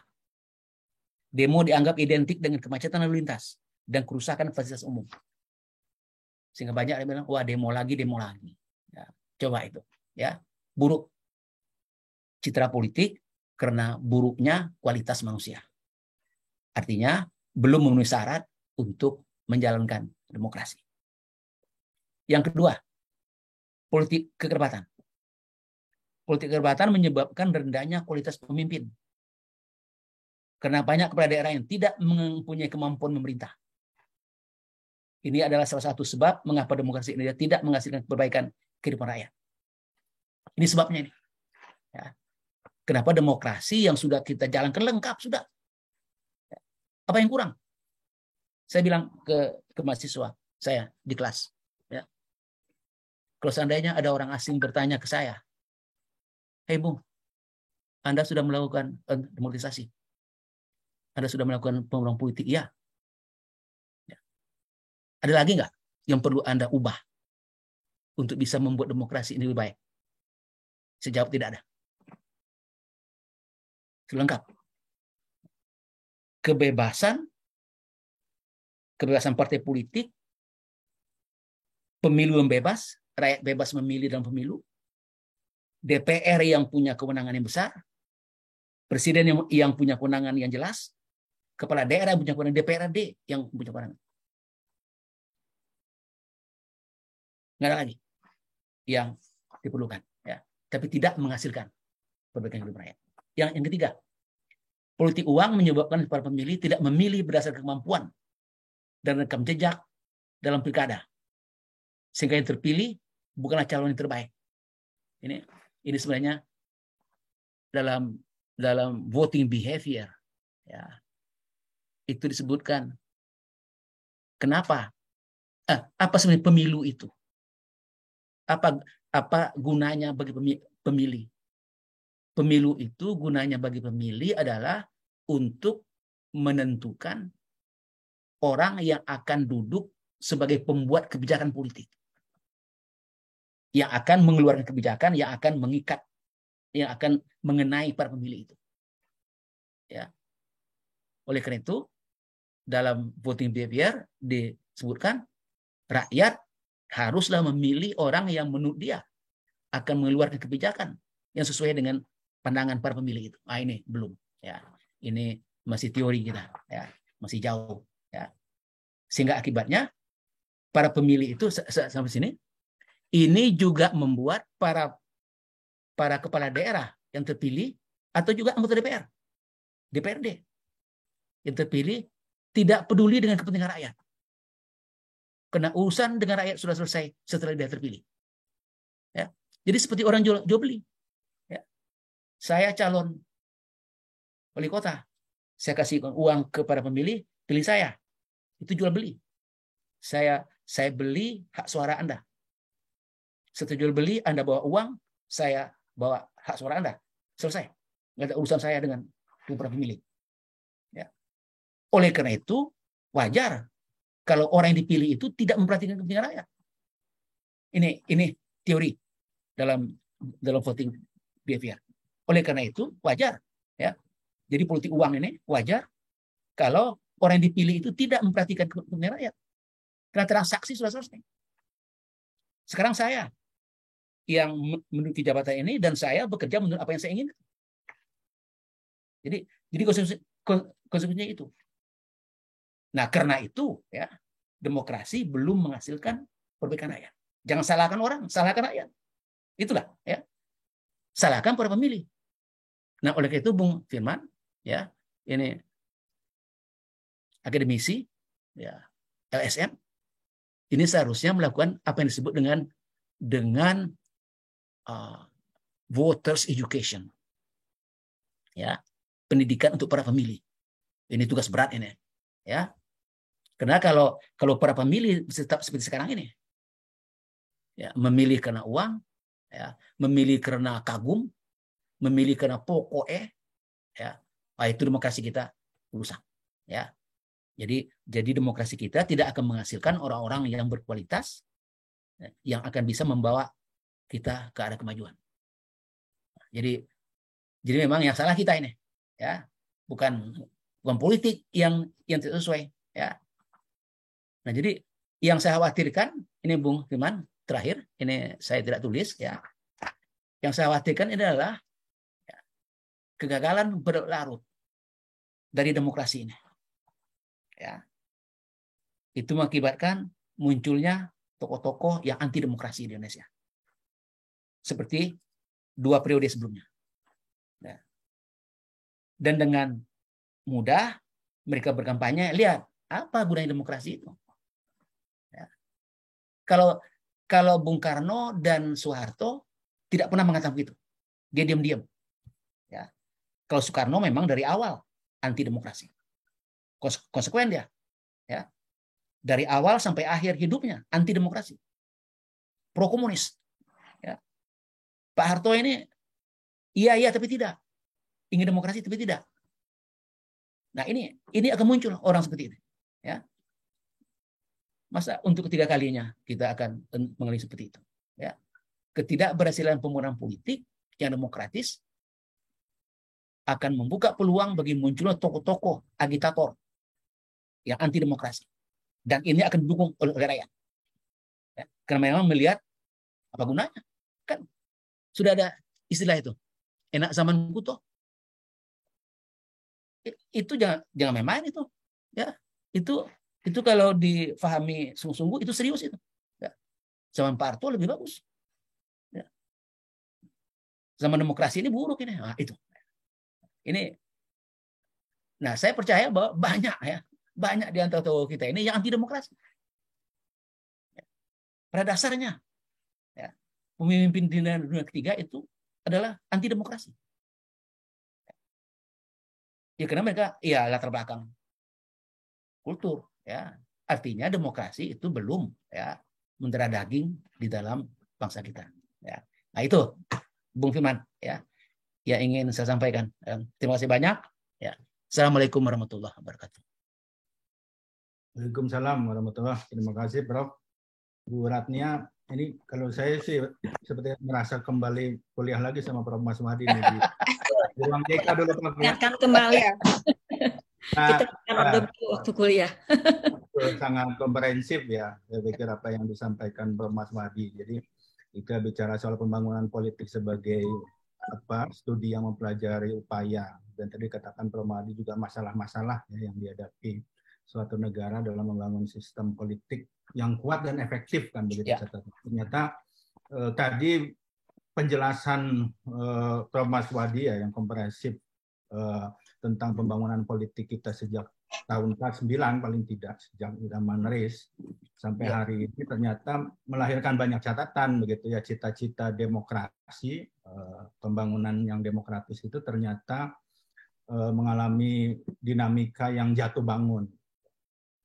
Bahkan secara spesifik ya hari ini ketika kita bicara era reformasi begitu, ternyata juga Prof. Maswadi mengungkapkan beberapa catatan bahwa memang betul ya bahwa pembangunan politik itu juga dikatakan tadi harus memperhatikan syarat demokrasi, dan salah satunya persoalan kualitas manusia. Nah, tadi Prof. Maswadi meng-highlight ya soal bagaimana perbedaan itu diselesaikan dengan cara damai, lalu kemudian juga menahan diri. Nah, ini menarik ya, karena demokrasi itu bukan hanya soal aturan tapi juga kepantasan, gitu, kewajaran, kelayakan. Dan itu salah satu praktik yang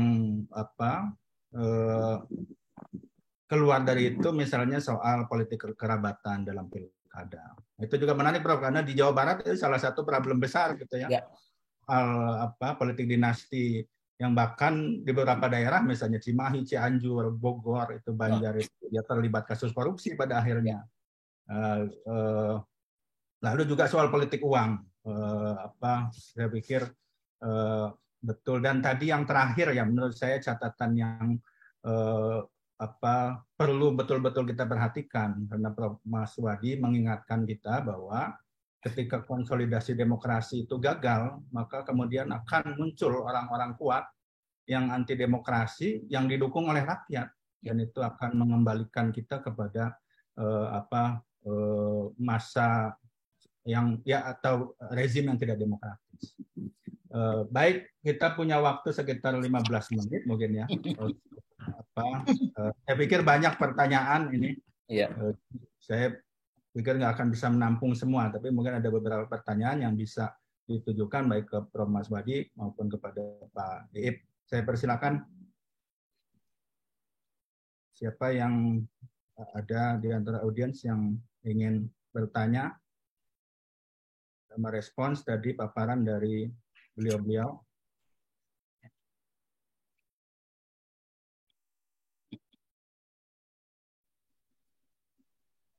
Langsung saja, silakan.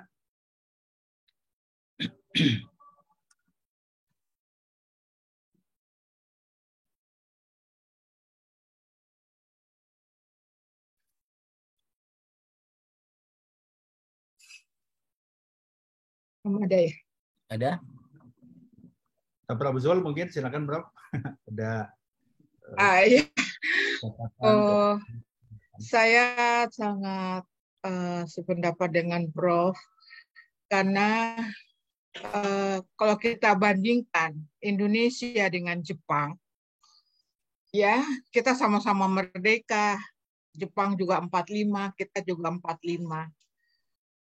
Padahal Jepang jauh, sumber alam juga terbatas, wilayah juga tidak sewilayah Indonesia. Tapi yang saya lihat di Jepang itu adalah dia menomorsatukan kualitas manusia, SDM. Jadi kita bisa lihat perkembangan demokrasinya. Nah, mungkin itu yang mau saya ulas. Saya sangat memang kualitas manusia Indonesia yang harus kita tingkatkan, terutama untuk pendidikan. Pemilih itu juga lemah karena mereka juga berkutat dengan ekonomi. Ya, ekonomi, gimana dia menyekolahkan anaknya. Nah, itu juga jadi pengaruh juga. Memang kualitas Indonesia masih jauh dari harapan untuk berkembangnya satu demokrasi. Itu aja tanggapan saya. Ya. Terima kasih Prof. Zul. Lalu ini ada Dembail Seidi ya. Ini mahasiswa internasional kelihatannya. Ya, S2. Dari Afrika Barat. Afrika Barat. Wow. Iya, Prof. You speak bahasa or in English? So, saya akan mencoba dalam bahasa Indonesia. Hebat itu. Assalamualaikum semuanya. Waalaikumsalam. Saya ingin tanya kepada Pak. Pertanyaan saya adalah antara zaman Pak Soekarno dan Pak Soeharto, yang mana lebih fleksibel daripada hak dasar yang paling dihormati? Paham, Pak? Coba diulangi lagi, Pak. Saya ingin tahu antara zaman Pak Soekarno dan Soeharto, yang mana lebih waktu itu, yang mana lebih fleksibel, yang mana lebih hormati hak-hak dasar yang itu karena waktu itu kita tahu ada rezim otoriter. Ya. Ya itu saya mau tahu antara dua waktu itu yang mana lebih hormati hak dasar. Ya itu. Oke. Ya.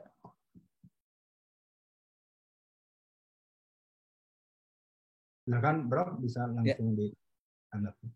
Baik.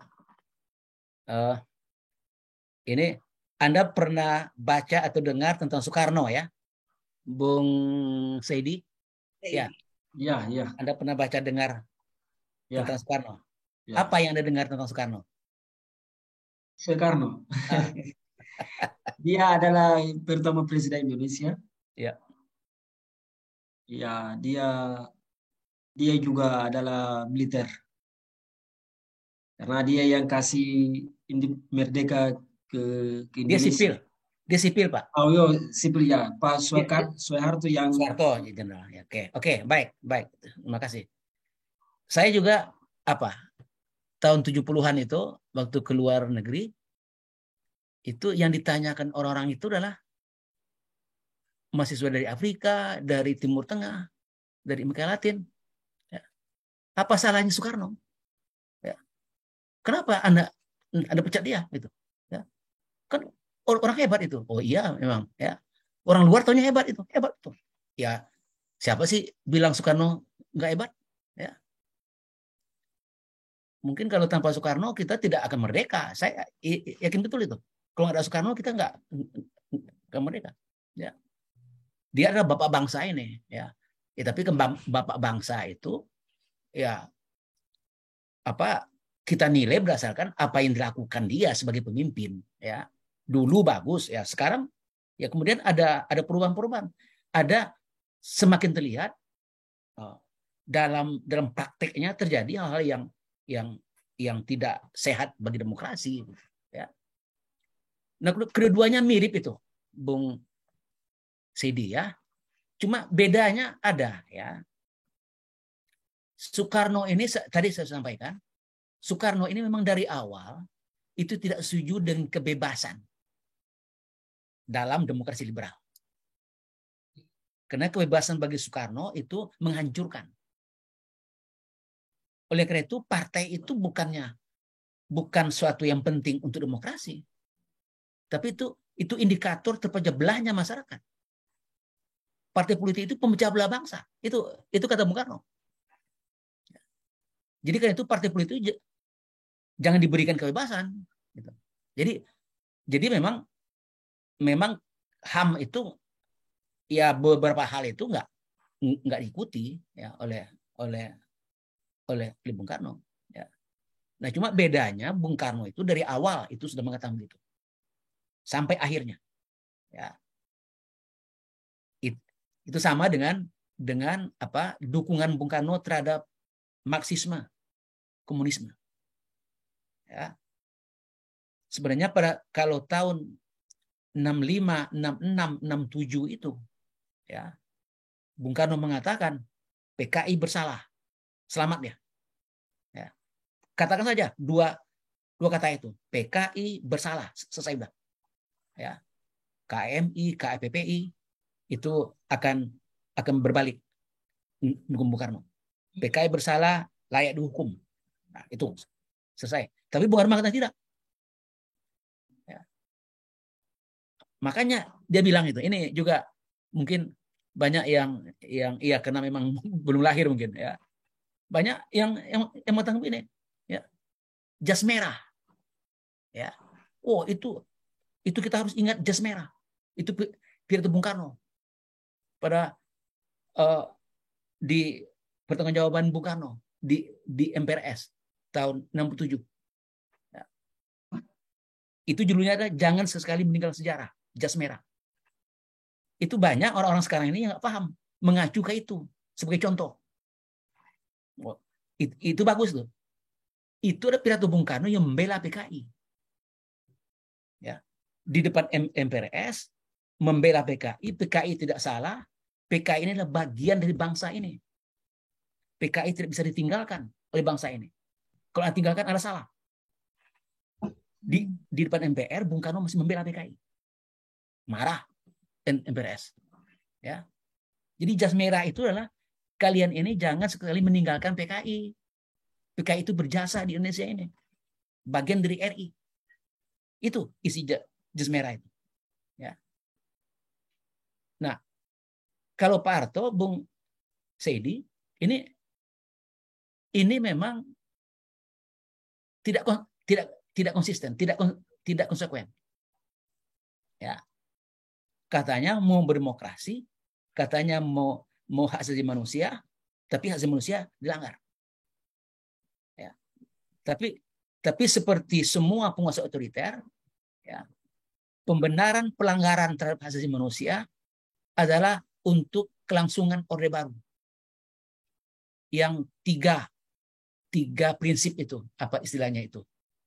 3 prinsip dasar, ya. Stabilitas, trilogi pembangunan ya Pak. Trilogi pembangunan. Stabilitas politik, integrasi nasional, dan NKRI. Apa 3 itulah ya. Jadi dalihnya adalah itu. Dalihnya adalah mempertahankan Orde Baru. Itu prinsipnya. Nah, dia beranggapan bahwa apapun boleh dilakukan untuk mempertahankan Orde Baru. Karena ada musuh Orde Baru. Tidak hanya komunis, tapi juga bekas-bekas Masumi. Ya. Bekas-bekas mengikut Masumi. Ini yang dimusuhi oleh Orde Baru. Ya. Jadi ada bedanya, Pak. Ya. Tapi praktiknya sama. Ya. Dalam kenyataannya itu hak asasi manusia itu diberangus, ya. Hak manusia itu dibatasi, dihilangkan. Baik Pak Firman, itu kira-kira jawaban saya. Baik, karena saya pikir ini karena hari Jumat ya. Oh iya. Waktu kita sudah jam 11. Tapi saya pikir pemaparan dari kedua beliau ini sudah sangat komprehensif ya. Karena waktu juga terbatas. Mohon maaf untuk yang lain tidak bisa memberikan pertanyaan. Dan sekali lagi Prof. Mas Wadi saya ucapkan terima kasih dan jangan bosan Prof memberikan ilmu pada kami nih. Terima kasih. Enggak bosan-bosannya. Membutuhkan harus gitu. Dari Prof. Mas Wadi. Pak Iib juga, Pak Iib. Mohon terima kasih. Lalu Iib sudah di jalan ya, mau pulang. Iya, ya, ini keren. Siap. Terima kasih. Assalamualaikum warahmatullahi wabarakatuh. Waalaikumsalam. Ya. Terima kasih banyak Pak Firman, Bu Tania. Terima kasih, Prof. Jaga kesehatan semua ya. Iya. Semoga kita bisa terima kasih banyak. Terima kasih Prof. Ya, terima kasih Prof.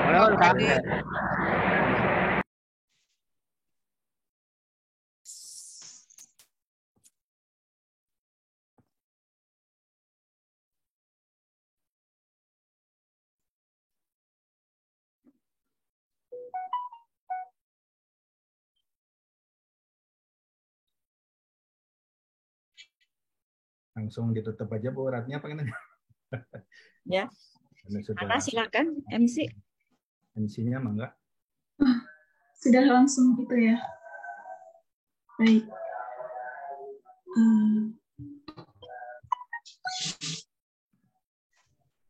Terima kasih. Terima kasih pada Pak Firman yang telah membawa jalannya diskusi dengan menarik dan interaktif. Terima kasih juga kepada Pak Iib dan Pak Maswadi yang mungkin sudah keluar duluan ya untuk materinya luar biasa.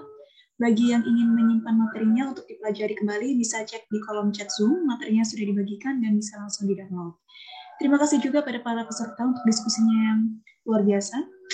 Begitu banyak terima kasih yang ingin saya sampaikan untuk kelas umum pada pagi hari ini ya. Kalau begitu, kami dari segenap panitia penyelenggara dari program studi Sarjana Ilmu Politik Universitas Pajajaran menghaturkan terima kasih sekaligus mohon maaf atas setiap kurang lebihnya hari ini. Selamat beristirahat, selamat menyambut akhir pekan. Semoga senantiasa dikaruniai kelapangan hati, kelapangan ilmu, serta kelapangan rezeki. Saya Hana Salson selaku Master of Ceremony mohon pamit undur diri. Wassalamualaikum warahmatullahi wabarakatuh. Waalaikumsalam warahmatullahi wabarakatuh. Ya, mangga atur nuhun semuanya. Sampai ketemu di lain waktu lain kesempatan. Satu lalu. Assalamualaikum warahmatullahi wabarakatuh. Selamat siang. Waalaikumsalam. Waalaikumsalam warahmatullahi wabarakatuh. Pamit. Mangga, silakan.